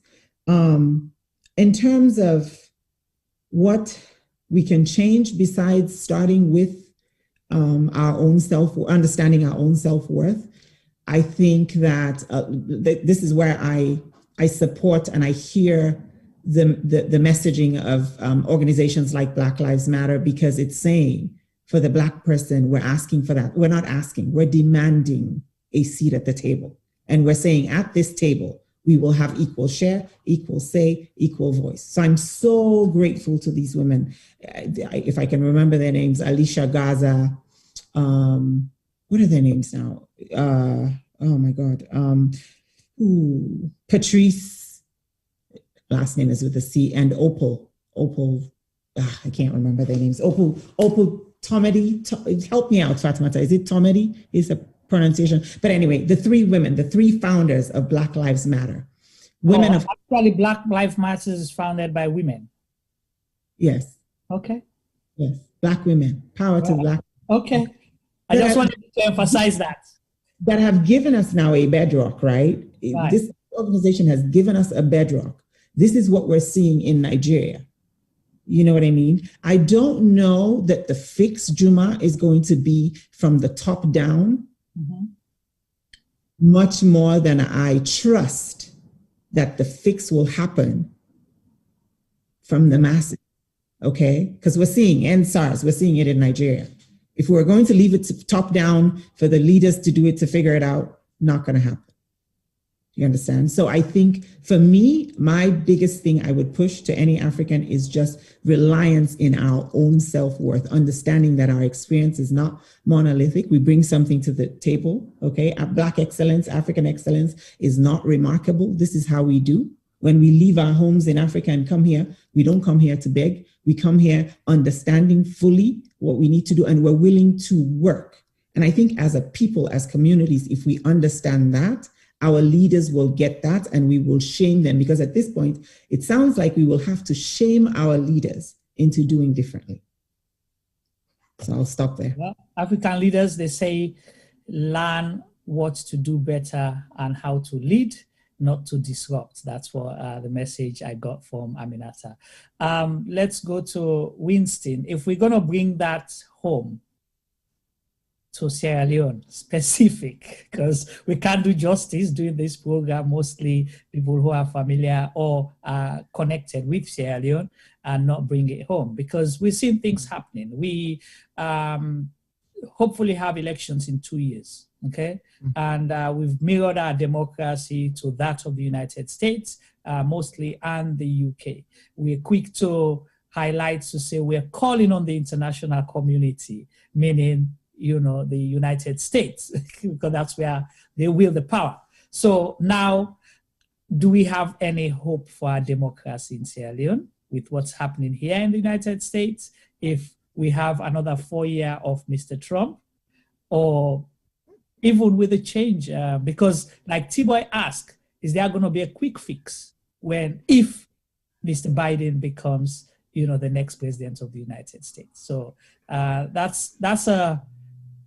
it's a real question to ask, because so much damage has been done so far. Go ahead. Well, what I want to do, I want to answer. I like when you start before you start contributing. You're like, okay, Juma, don't land me in trouble. Go ahead.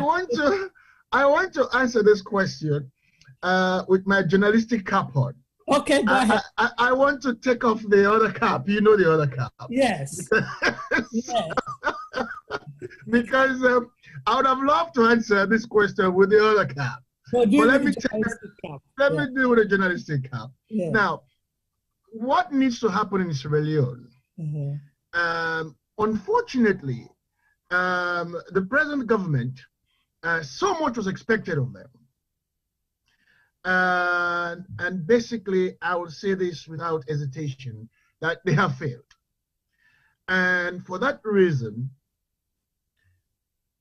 it is going to be a serious challenge for any political party to actually come up for 2023 to actually remove these guys from power via elections, i.e. the message. What message are they going to bring to the table to convince voters that the present government has failed? Now, take into consideration what is happening in America as we speak. Just 2 days ago, we were told by polls that we're going to have a landslide. Yeah. But today, as we speak, we've discovered that America is polarized, deeply divided. It is the same in Sierra Leone. Sierra Leone is divided on tribal lines and on political lines. But there's one difference with Sierra Leone that you don't have in America. Okay. You don't have 5, 6, 7, 8, 9, 10, 11, 12 political parties in Sierra Leone, in America. Mm-hmm. In Sierra Leone, by 2022, we will have at least 15 to 16 political parties emerging to contest for 2023 elections. Now, to avoid the chaos, those who are in power now and the main opposition need to become a little bit more matured to put the house in order, to prevent this mushroom of political parties. How it is done, I can't say that here, but that needs to happen. That needs to be prevented from having the mushrooms of political parties that will, at the end of the day, pollute the political situation. That's number one. Number two, the opposition needs to be brave enough to move away from the usual campaigning tactics. The government of the day will have to come up with credible messages to tell the people why we have failed. Just to say we inherited X, Y, Z, that is why we failed, people won't buy it anymore. Okay. So it is going to be a challenge for both the government to tell the people of Sierra Leone that yes, we have failed, but we failed because we inherited a broken economy. It is not going to wash. Likewise, for the opposition, the main opposition needs to stop the mushrooming of political parties. And those within the opposition need to grow up, behave maturely, identify a leader, and walk behind that leader. But if within the opposition itself, you start having all Tom, Dick, and Harry instead of going into the mirror in their bedroom or in their bathroom and look at themselves and say, am I fit to be a president of Sierra Leone? And say, no, I'm not. Well, instead, you understand what I'm saying? So it is going to be a challenge for Sierra Leone as well. Okay, thank you. Fatmata, sorry. You've seen, and I ask this question specifically because we're concerned with what's happening in Africa and more so with Sierra Leone, because we've seen the trend. We see what happened in Guinea. We saw what happened in Mali. We've seen what's happening or already happened in Ivory Coast. And now the United States. So we don't have to discount that, oh yeah, it's just going to wash away like that. So is our democracy going to succeed or fail based on what's happening now? I know you follow the politics in Sierra Leone, you know, kind of, sort of. Yeah, so because I'm always very hesitant to speak on what's happening in Sierra Leone, or any other country for that matter on the continent, because I'm not on the ground, number one. I'm here, I can comfortably speak about what I see and know because I'm on the ground, even if I am on the ground in Maryland. But at a minimum, I can see what's happening in other states. I can actually look at it and research it and talk to people.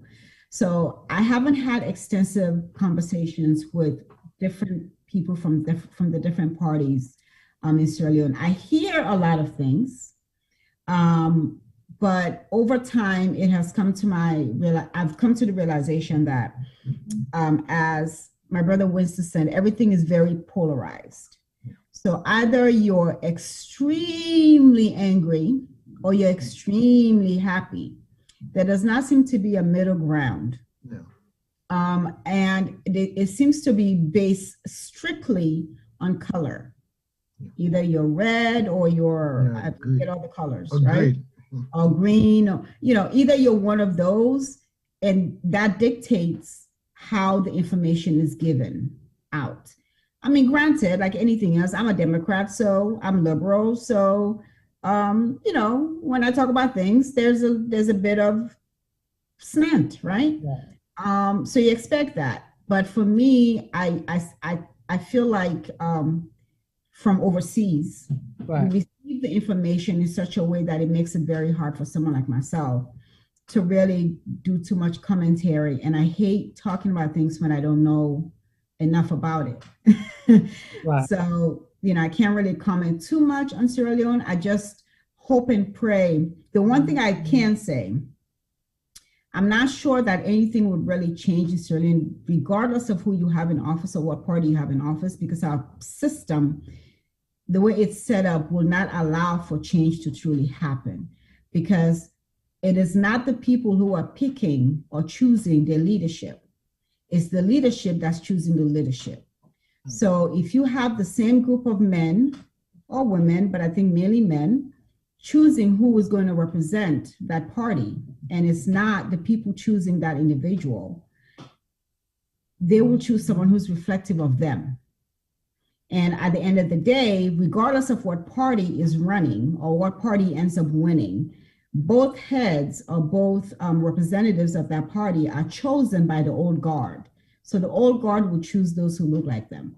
So until we can actually address that portion, I'm not sure how you're going to have change, because the young people coming up who are extremely smart, like I've seen some ingenuity online, because, you know, we're global now. So you see the changes happening. You see these young people in their ingenuity, but that's not being cultivated. That's not being cultivated. They're not given an opportunity to be at the table because the old guard is standing right there in front of the door. And that's not going to change unless you change the system by which you choose your leaders. All right, thank you so much. That's very helpful. We're going to be rounding up shortly. Let me come to you, Joshua. I know you've been to Sierra Leone, or possibly you follow the politics there based on your research and interaction with other Sierra Leoneans. If you had to advise, you know, outside looking in, what would you advise for us to have, you know, at least, you know, a better democracy, form of, you know, political democracy, and a country that is united, for example? What do you think we need to do as a people? Well, I don't know that I have direct advice, but I can say, similar to what Fatmata said, I think there's real truth to the idea that it's difficult to change these systems that are in place. And the same thing goes for America. Mm-hmm. And I think that's part of why we're seeing crises of democracy around the world right now, is because these democratic norms are breaking down, in part because people are tired of not seeing real fundamental change. And you have someone like Donald Trump comes and he promises fundamental change with his populist message, and he ends up, you know, making things worse. But I think what's needed in the U.S., in Sierra Leone, and Africa is a real fundamental rethinking of how we're organizing our societies, especially in regards to wealth inequality. I think is a big issue, not only in the U.S. but in Africa. And it's hard to see Sierra Leone, you know, really prospering if Sierra Leone continues to really be a source just of extraction of resources for the U.S. or for China or, you know, for other European countries. So as Aminata said, I think it's going to be key that change is going to come from the grassroots. And change is going to need to come, fundamental change that transforms, you know, one election is not going to fundamentally change things, even if it's Joe Biden here, I don't think. You know, of course, Joe Biden will make things easier, I think, for many people, but I don't think you'll see a dramatic fundamental change in the way the U.S. society is set up. So that would just be my 2 cents, is the grassroots is going to lead change, and what's really needed is fundamental change, I think. Okay. Thank you so much. Well, we'll round up. You know, we appreciate you very much, and we know everyone wants to go back to their TV and follow up what's happening. I'm excited now because I've been trying to not to focus on the TV for some reason, but I think after this conversation today, I know I have to follow the process. Aminata, last word for this program, whether a 4 years of Donald Trump or 4 years of Mr. Biden, what's the hope for Africa? 4 years of Biden will mean having, as an African country, or as the African continent, having a space at the table, an equitable space, an equitable voice. 4 years of Biden will mean elevation for us as a people, not because we need him to authenticate or validate our status as people. We have to do that ourselves. But he will at least come to us with a decency and a respect as a fellow global citizen, to where we can argue our case, make our case, and bring notice to the work that we have already done, which is really important. We have done work in this country. We have represented, and we have done so well. And I can say that for every African brother and sister who's here. The people who are hard workers are hard workers. The people who are smart workers are smart workers. We have Africans in places and spaces of influence. We have educated Africans in communities, men as well as women. We will be able to recognize those people. I want us to continue as Africans to rely on that great African pride wherever you're from.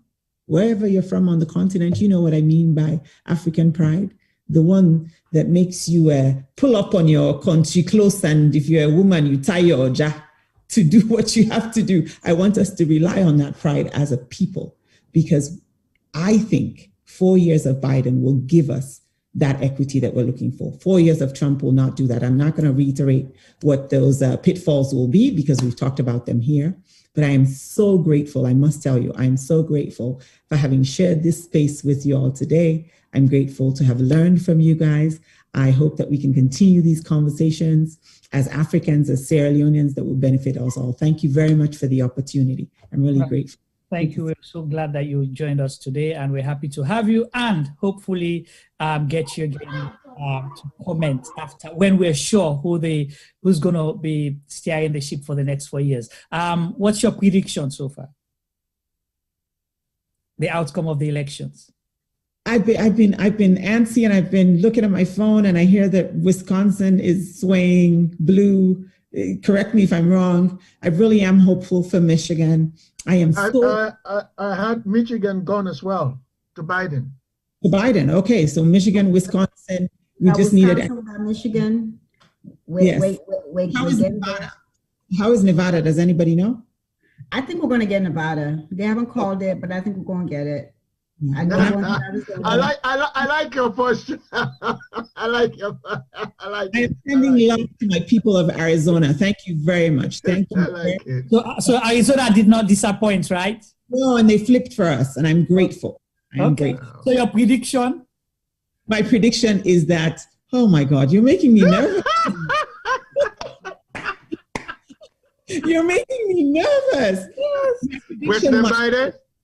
My hope, my prediction is that Joe Biden will be our next president, and that Kamala Harris will be our next vice president in the USA. Amen. Amen. All right.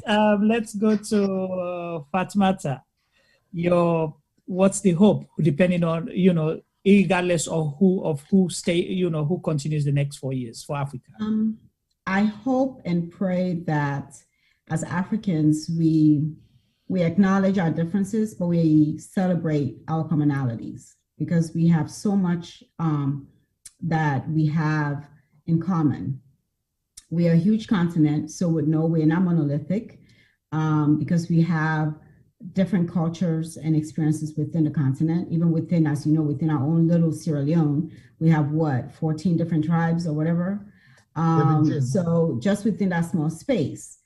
And I think what harms us is sometimes focusing so much on that thing that makes us different, minutely different, and not focusing so much on that which is common amongst us. And I think if we can do that, you can appreciate the differences between you and another, and still be able to respectfully be within the same space and make progress and move things forward. I echo everything my sister Amnata has said, so I will not go to that, back to that. That's part of what I had. And I hope that as nations within the continent,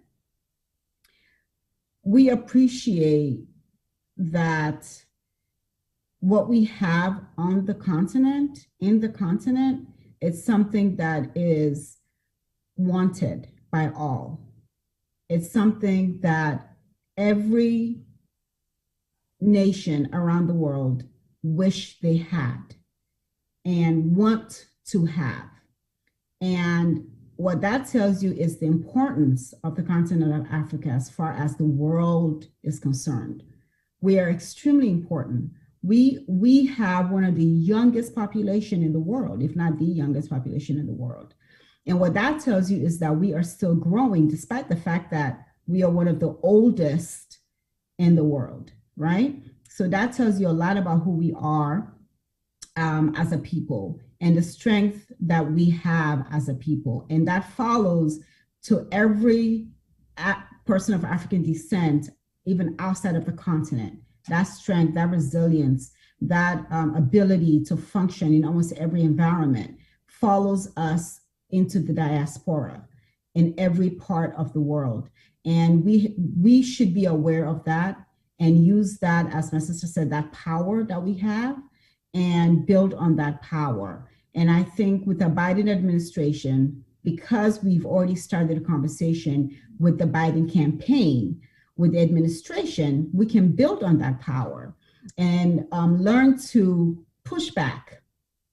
Push back. Don't, it's not for every nation that has been able to gain from internationally, they do not allow people to tell them it's enough, right? So you push back and you say that what I'm saying we should have is what I mean we should have. And if we don't have it, as I'm not to say, you demand it. If we don't have it, then the result is A, B, C, D. But in order to do that, you need to build yourself and then bring in your allies to build yourself. And that's where we are. And that's where I think we can really internalize our strength, because we have it. We don't need anything from anyone. We really don't. The reason why the people from the continent never had to go conquer anyone, because we had everything and everybody came to get it. So right. Let's realize that and build on that. And my prediction is we are going to win the White House, and we will have the first Black woman, Asian woman as vice president of these here United States of America, because it's way past time to have a Black person in that White House. The Black been for too long, for too much, and it's time. This is just a sliver of what should have already happened. And I feel proud that we worked, because we've worked really hard for this. We worked hard for this. The coalitions that were built. Read my little, whatchamacallit, on Medium, it'll give you a little idea. The coalitions that were built this time around, it's still hurtful that he's squeaking in, because he should not be squeaking. He should not be eking out a win. It should have been a blowout. Right. But it's not. So that's a different conversation and a different platform that tells you where we are as a nation. So thank you so much. We're going to have you again on this platform, I promise, soon. To talk thank you. Also, if your prediction goes right, Thank you for having me. It's been a pleasure and an honor to be here with all of you. You're doing fantastic work. I've looked you up from the first time you reached out to me, Juma, a few months ago. Yeah. And I feel pride, even though I did not know you before. I feel pride that you're building this up, and that you gentlemen are really making this work. And it's been an honor to be here, and I've learned a lot. Yeah. Thank you for your knowledge that you've dropped, and my sister Aminata's an amazing woman. So thank you for having me. I really appreciate it. Thank you so much, Fatmata. Over to you, Josh. Where do we stand for the next 4 years, regardless of who's going to be sitting at the White House? Well, it looks like Joe Biden is going to narrowly win, I think. But it's going to, without that landslide, we're going to continue to see lots of dysfunction in the American government, because we're going to have divided government. I think the Senate will remain Republican. So we'll probably see, continuation of these conflicts. But boku thank you for having me today. And I learned a lot, and it's really nice to meet all of you and to learn from you. And thank you very much for having me today, Juma. All right, thanks for coming as well, and we hope to have you soon. And I'm sure Aminata will smile, because before we came on air, Aminata was asking, what's your prediction and all of that. Say something, and you were like, it's a little bit. But now you confidently saying that it's going to be a narrow win.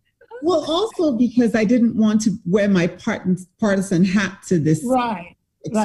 Yes, I wanted to. So she's going to smile, All right, over to you, Winston. Well, Joshua was talking about the continuation of a dysfunctional system in America, whether President Trump is, pushed aside and we have a President Biden. The problem is that the very age of American democracy is also a problem. The entire system, the entire Americans, I mean, America, for instance, is the only country in the world that don't have an institution to investigate things like corruption, electoral fraud, or election problems. There are so many issues. All of those things are investigated by the Congress and the Senate. And, you can't be a referee and you can't be a judge. So the next 4 years, I hope a Biden presidency will try to start rebuilding the trust that has been basically dumped down into the gutter by President Trump. I hope in the next 4 years, Black Lives Matter will become something of an historic structure within the lives of not just blacks in America, but right across the Western world. Because if you remember, the entire Western hemisphere, there are people out demonstrating, shouting Black Lives Matter. So I hope in the next 4 years, a Biden presidency will try to reshape the world and bring some sense of normalcy back into what you and I know as a decent, respectable practice of so-called journalism, democracy, as we call it. So congratulations to those who campaigned for Biden. I hope in 4 years' time or in 2.5 years' time, we too will be saying congratulations to ourselves. You know what? But that's for another day, for another story. So you've predicted a Biden win as well? Yes, I have predicted a Biden win as well. It's like our panelists agreed. It's a consensus for them. Over to you, T-Boy. Your last words. Then I'll go to Femi, and then we round up. On my last words, I just want to make two statements from the chat group. I think this is specifically referring to women. If you are not sitting at the table, you are on the menu. Right. If there is no space offered, go pull out a chair and find space and sit. Yeah. It seems like women are taking control of changing the dynamics of the world. In America, 3 magnificent women formed Black Lives Matter. In Nigeria, women started the campaign against Stop the SARS brutality. Now we are asking questions. What will be to the other states in Africa, other parts of the world that are going through similar kind of issues as in police brutality and injustice? So that's another question for another debate. But going forward, I think what we have seen so far today is a clear manifestation of how much impact Africans can make in Western cultures. So basically, we as Africans should not relent. We should believe in our potential, believe in ourselves. Just like Famata said, like Aminata said, we're ready for Tai Wikotoku. We demand also for the Tai Wikotoku and make sure we support women in terms of developing issues. Famata mentioned, Famata mentioned the vice president to be Kamala.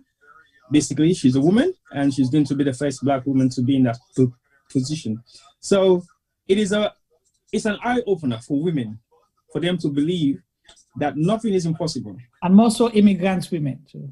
Well, not just immigrant women, women in general. Because when we talk about women, we don't want to be specific. We mean women in general, because the advantage that women have within the circle is different from what men can deliver. Because when a woman takes a position, regardless of your race, culture, or traditional background, you still represent a majority of women all over the world. Because Margaret Thatcher did it, India did it as well. So basically, it's nothing new. Germany has done it. So women taking control of the world might change the dynamics of how men have controlled the world in the past couple of decades and centuries. Maybe there are softiness in terms of bringing up men as their kids or partners to them that nurtures the household might make a difference to the world. So Kamala might bring a change to the White House that will soften the nature and possibly change the status quo of what foreign policies are really going to be about in terms of African dynamics. So we're looking forward to that. And Joe Biden, as Trump normally called him Sleeping Joe, I don't think Sleeping Joe does really exist anymore. He's waking up by the fact that he's being Active Joe. now he's Active Joe. They've wind him up to become an active person. And to be very honest, in the initial start, when he won the Democratic seat to run as president, I was thinking, is he going to be physically fit to go through the burden of running around? But I think he planned a sensible campaign by focusing online and making sure that he respects the social distancing, which actually gives him the time to not run around the Americas for as much as Trump has been doing. So it is at his own advantage that he has had enough time to prepare himself, enough time to work online, and enough time to campaign in places that he doesn't really physically need to go. Right. So I think the campaign team did a magnificent job in terms of looking at his dynamics, his health, and everything around him, and it works out very well for them. So good luck to the Biden camp. Well, automatically, it doesn't matter whether you're black or white or wherever you've been part of the world or wherever, for as long as you face any amount of injustice coming from America, you will support Joe Biden. So basically, it's a good platform that we've shared today. It's never been done before. I think we're going to continue this trend. So basically what we've done today is to make sure that we focus on issues that are going to affect Africa as a whole and Africans within the diaspora. We have to continue dialoguing in so many different ways, and we need to bring people from the States so that we understand the dynamics of what Africans are going through in America. Because some of us see a lot of stuff online, on television, on news broadcasts, but we don't really see or hear first-hand information from people who are actually going through these issues themselves. But it's a good thing that we have you guys today on board, and you have learned, and we have learned from you guys, and I think we'll be able to push it forward to attract more Americans to be on board, because you are the pace setters, and it is time for Americans to be on board and talk about issues that affects Africans, because we don't really come out and say things about that at all. In Europe or in the UK, yes, we do talk a lot, but we don't have Americans that comes out and talk about these issues, especially African Americans. They only focus within their reach. Okay. Africa is not just Africa. Americans is not just America. It should be a global platform wherein everybody comes and share and learn. So it will make it easy for every one of us to have that sort of experience from each other, and we can learn from them. Thank you very much for having us, and thank you very much for coming today. And we hope to see you guys again in the short future and possibly talk about the victory. Right. Thank you, T-Boy. So, Mr. Obafemi Pama, over to you, sir. You've been listening keenly. We've been doing the talking. Hi, Juma. Can you hear me? Yeah, we can hear you, sir. Okay, so where do I start? Where do I start? You know, I've learned a lot. I would like to thank all of our guests that have been on our panel today, and all of our guests that are listening to us online. A few things I would like to say. You know, in Africa, when we usually have an election, we usually have international observers. You know, maybe we should have had an African observer observing the American election. You know, I'm not really sure how that would have gone down well, but it looks like Trump wanted to derail things, and we needed somebody to put him in check. But it doesn't look like that's going to happen. From what I can see, Joe Biden seems to have done a great job. But you know, I'd like to say, you know, hands off to Trump, really. From a man coming from a sick bed, although some people, you know, kind of doubted all of that. But, you know, he gave the last few days, he toured the country, and he riled up his supporters, got them all excited, got them out voting yesterday. You know, being in the UK, we're 5 hours behind Eastern time in America. I was up till way this morning, you know, shocked at another election going against the opinion poll, because we were told that, you know, this was going to be a landslide for the Democrats. And then yesterday, last night, when the results are coming in and the early voters went to the Democrats, we saw Trump's army come out and voted in numbers and started taking and coloring the map red. You know, it was kind of scary. In the last few elections have gone all against what I thought and what I voted for, be it in the UK anyway, Brexit, the the UK parliamentary elections. Everything went against what I thought was going to happen. And I spoke to a friend this morning and I said to him, you know, we should stop listening to these opinion polls. Nobody seems to understand the people anymore, because I don't understand how comes each and every time they get it wrong. But I'm so happy to say that from where I'm sitting now, it's looking like for once, you know, they got it right. It wasn't a landslide. It's not a landslide, but all what I'm seeing at the moment is that Biden is going to, you know, win this election. But I want to say kudos to the people of America, because they came out to vote. A young man several decades ago once said that, you know, if you want to make the world a better place, you know, you got to be that change. You got to be part of the movement. We saw it in the Black Lives Matters. We saw black people come out in numbers, but more, we saw our white brothers and sisters support us around the world, you know, in numbers. And we campaigned against inequality, and we campaigned for equity, as Fatima put it earlier on. We deserve a seat on the table of decision making. For centuries, I would say that has not been the case. You know, Africa is possibly the oldest continent as for inhabitants, and we managed to settle in areas, and we lived with the land. No animal was rendered extinct, maybe apart from the dinosaurs, maybe. You know, we lived in, should I say, collaboration with the land and the other inhabitants of the land. And we ate, we provided housing for ourselves, but there was plenty to go around, and we made sure that the balance was right. In the last few hundred years, we have seen that change. They don't believe that we have what it takes to be in control or to be able to manage ourselves. So every job we have since the days of slavery and possibly before has been labor. We have always been the ones to provide labor, and our Caucasian brothers and sisters have been the brains. But as I said earlier, history has taught us that we can manage stuff. We can manage our own resources if we're left to do so, and we're given equity in things that we do. A lot of us living in this side of the world don't have that equity. You know, there is a glass ceiling that we can never surpass. And I'm happy if we have a black Indian vice president coming up.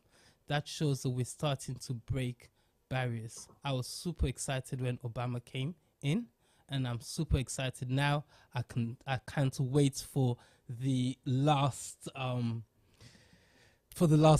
for the last states to be called, so we can reach that 170, 171. I don't know what number it is, but you know, I thank all the Americans for coming out and voting. I think Africans in African elections should learn from this and be the change that they want to see when they have the opportunity to vote. They need to come out, be it red, green, blue, pink, whatever party you're going to vote for. Don't sit at home. Come out and make your point. Thank you so much, Femi. You know, you said it all. Go ahead, Aminata. You want to? Really quickly, because I really like to show respect to people and to their names. Right. The names of Black Lives Matter founders are Alicia Garza, Patrice Cullors, and Opal Tomedy. So I really wanted to fix that. It just stayed on my mind, messing up there. Thank you. Thank you for that education as well. Juma? Yes, please. Juma, one thing. Femi talked about the polls. Right. And this is something that is of great concern, not only to Americans, but also even here in England. Okay. And the reason being that the polls are being done in such a way now that it is not done properly. A lot of people will tell you that no one spoke to me, no one asked me a question, yet the polls will come out and say 50% or 60% of people. So where are they getting these numbers from? That's the big question today. I mean, as I told you earlier, I've had about 4 or 5 different radio stations discussing these issues, and that's a very serious concern. How do they come up with these figures? Right. because you and I can. It's a very interesting. How do they come up with these figures? I agree with you.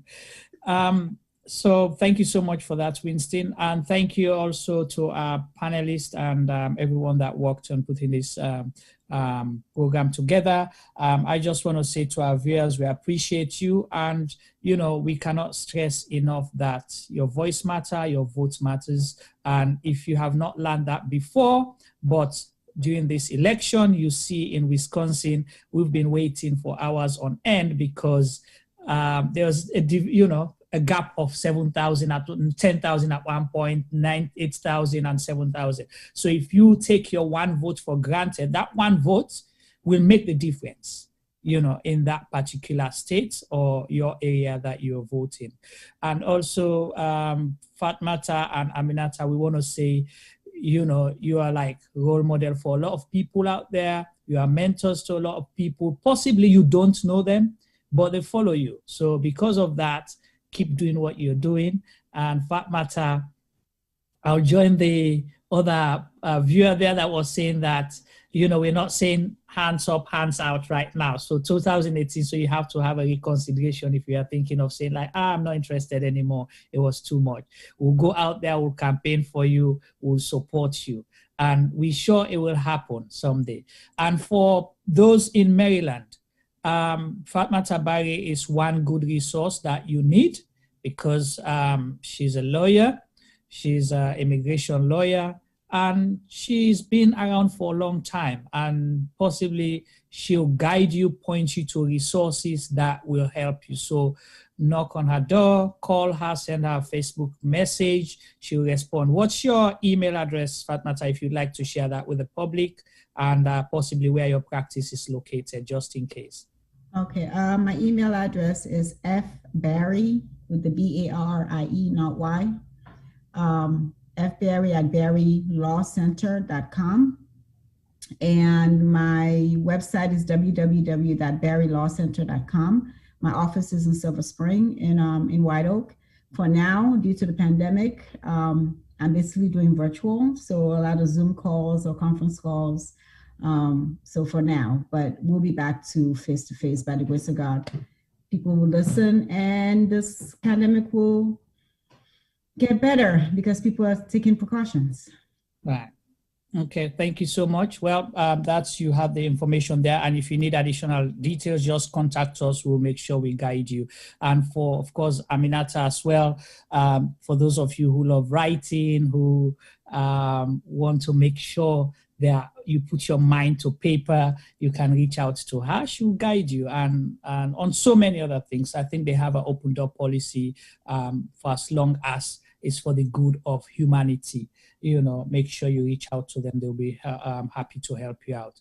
I can't say much. They've said it all. And if I'm going to make my predictions, definitely it's going to be a biased one because I'm a Democrat, you know, member of the Democratic Party as well. So I'm just saying that for the first time. So many people don't know, you know, and I participate some way, somehow. I make my financial contributions as well. So we've been doing that. So because you just want the best for humanity. We believe that America is a pace setter.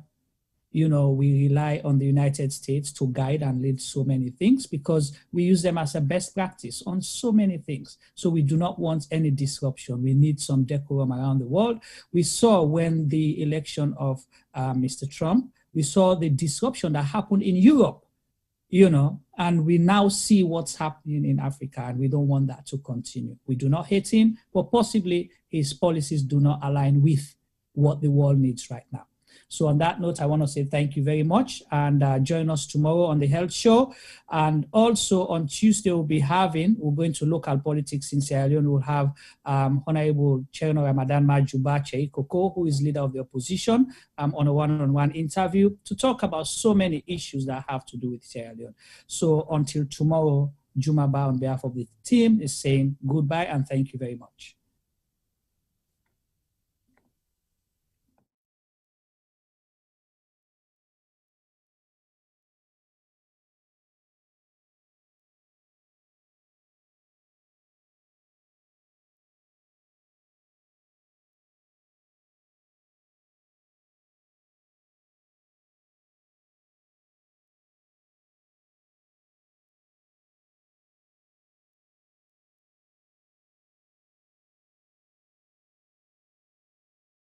over the years, our school has come a very long way. But there are still certain things we want to see in our school that we do not have at the moment. Some of these, through our own resources, we will be able to provide. But in some cases, we need assistance. And that is why we would want to encourage a closer cooperation between the school and Old Boys and supporters of the alumni associations, locally as well as overseas. Because as a school, we are performing a very important task in this country, training the minds of our young people for them to be given the necessary empowerment to take the country forward. So we believe we are part of a group that should work collectively for the enhancement of the operations of the school. We would want to see in the school additional quarters for our staff. We would want to see better ICT facilities and laboratory facilities, and even sporting facilities, so that our pupils can improve themselves in the area of sports.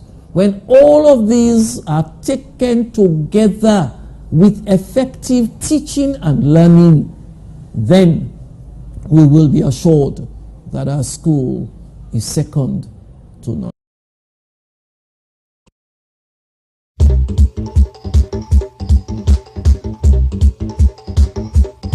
Now, who's term this? Yes, this not term for all Salone people and them party them. Sarah Gem Media will be bringing you a variety of programs ranging from documentaries to discussions, interviews, news, views, sports, and entertainment.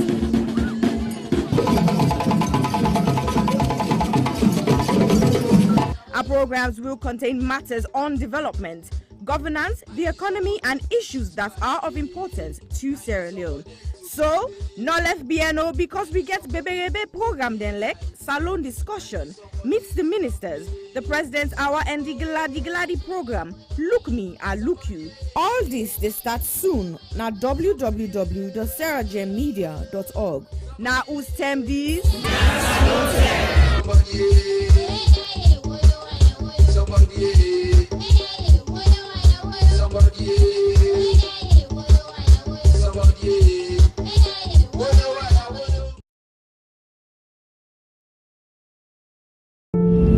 I was raped multiple times by my aunt's boyfriend when I was 6. I was repeatedly raped at the age of 8 by a close family member. I was raped at 19. I didn't speak openly about it because I was ashamed and afraid that people would judge me. I was raped at age 5 by my caregiver's husband. On June 17th, 2020, 5-year-old Khadija Sakho, a beautiful little girl from Freetown, Sierra Leone, was repeatedly raped and strangled to death, allegedly by her own cousin. Her death shocked the nation. But in truth, in this small West African country, 9 out of 10 girls experience some form of sexual violence in their lifetime. Think about that for a second. 9 out of 10. That's 90%. My name is Aisha Sasay. I'm a journalist and activist. I'm joining forces with Idris Elba and other activists from across Sierra Leone to support the survivors of sexual violence with the Survivors Solidarity Fund. Please consider donating whatever you can afford. All monies raised will go to 4 local organizations currently providing free medical and legal services to survivors. 5-year-old Khadija lost her life to sexual violence. That same threat remains for millions of others. So this is also a call for you to use your voice, your power, to draw attention to an enduring culture of rape. Together, we must end it now.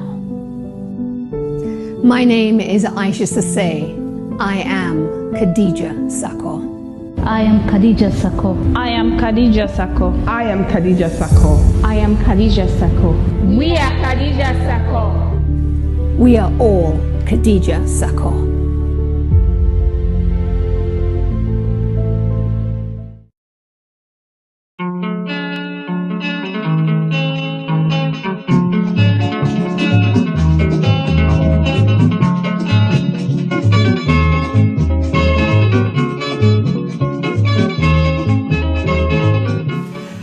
As we talk about burning issues ranging from politics to the economy, culture to sport, education to entertainment, corruption to the environment, we realize the Sierra Leone story is far from finished.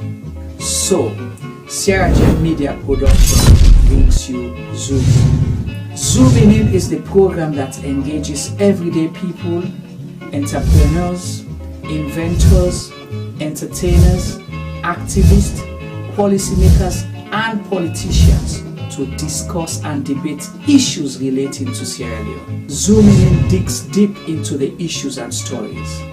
Zooming In ensures the debate is pushed to another level. Zooming In asks those questions that has never been asked before. So, join me, host Chuma Baba.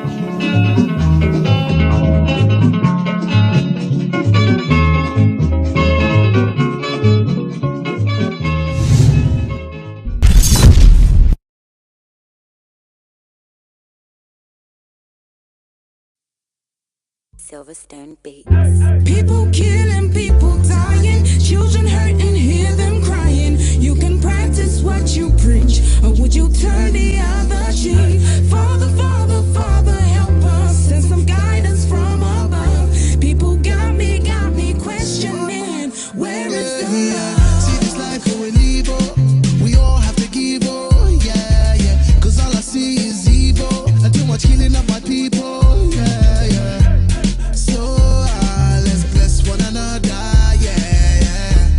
So let's help one another. I sing again, yeah. What's in me, I don't see this can't seem where they happen. This not for be education opportunity. Now in we need, let we learn for the share, not to attempt for big greed. You see this life, the leave, is either we lose or we know. Stop killing one another. Let's stand together, yeah. Stop playing the hero, looking at each other like was zero. On the block with a C, money they can make every day pan free, yeah. Our life they took our boys, they take our joy, take our joy. This not the time we stop now crime. Don't blind by this life, your future. Stop the stabbing, stop the killing. Let's love one another. Peace. Where is the I see fighting every day, I see dying every day. Why don't we help each other and pave the way for a better life, a life that we all deserve? Instead of killing each other, why don't we preserve? So you wanna be a bad man, he's gonna be a badder man. You got a big knife, he's gonna get a bigger knife. Our people suffered for years in chains. Now we turn on each other, cut for gains. For the ones that send the youth to kill themselves, you pretend to be a father figure but only care for yourself. You are nothing but the flesh of the devil. You're evil, low life on another level. Think about the mothers and the pain they go through. You don't care for these kids, they mean nothing to you. But karma only knows the boomerang maneuver. One day the Green Reaper will be your remover. This head of the range ranting up some sanctimonious food is as poetic verses, ruminate a prophecy given to a sentient dude. So I say it's at ease for you to listen and deduce the wisdom that's gonna liberate and galvanize you. Under the sun ain't nothing new, that for black on black crimes and breaking news. Under the sun ain't nothing new. You gotta stand up. Stand up for what you believe in. Gotta stand up. Stand up for what is right. Cause if you got me, then I got you too. Regardless of what you've been through. Even when you're feeling new. Where is the love? Do this if we try. There's no time to waste, no time. Together forever, whatever the weather.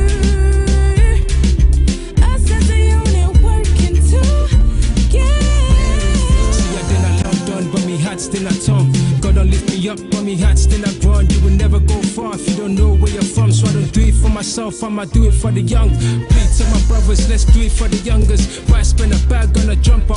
Back where you're from, people dying with hunger. With people then they suffer. You then I you the bluff, it's copper. You the game need for change.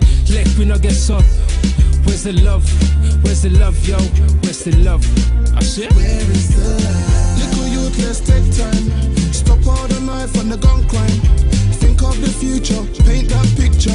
Get a youth in the future. Peace gonna rain on me.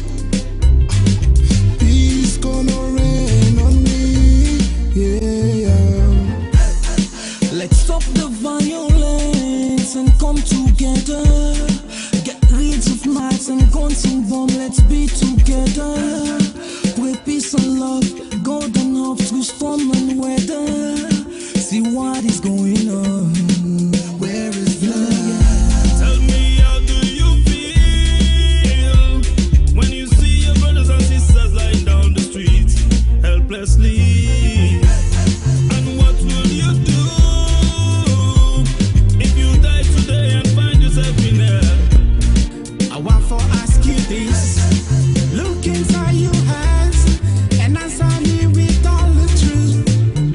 Where you get, whose side the love they? When I left, Boku man them get nef. If you live by the nef, you go suffer. You know get sense, you know sabi say nef not for butter. Stabbing guys, yeah that's uncool. When it comes to knives, yeah I'm anti. What happened to fighting guys with your hands, G? When you stab a man, it's not one man you stab. Just remember that you stab a whole family. People killing, people dying, children hurt and hear them crying. You can practice what you preach, or you will turn the other cheek. Father, Father, Father, help us, send some guidance from above. People got me questioning, where is the love? Where is the love? Where is the love? Where is the love? The love, the love. Where is the love? Where is the love? Where is the love? The love, the love.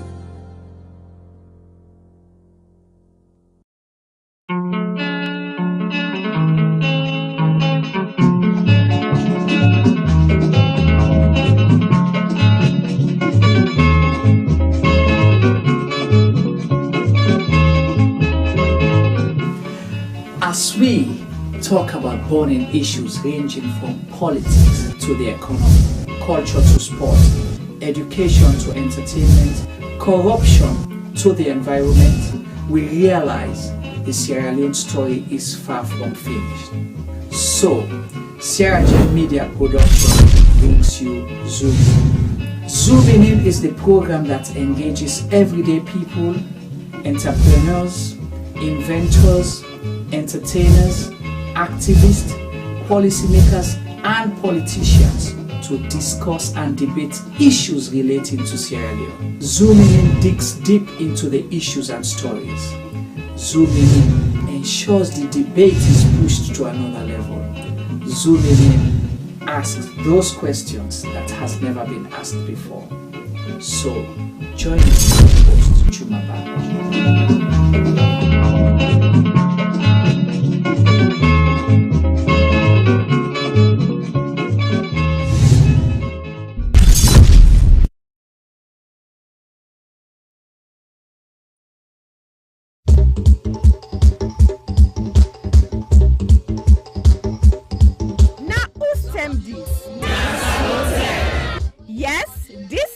For all Salon people and then party them. Sierra Gem Media will be bringing you a variety of programs ranging from documentaries to discussions, interviews, news, views, sports, and entertainment.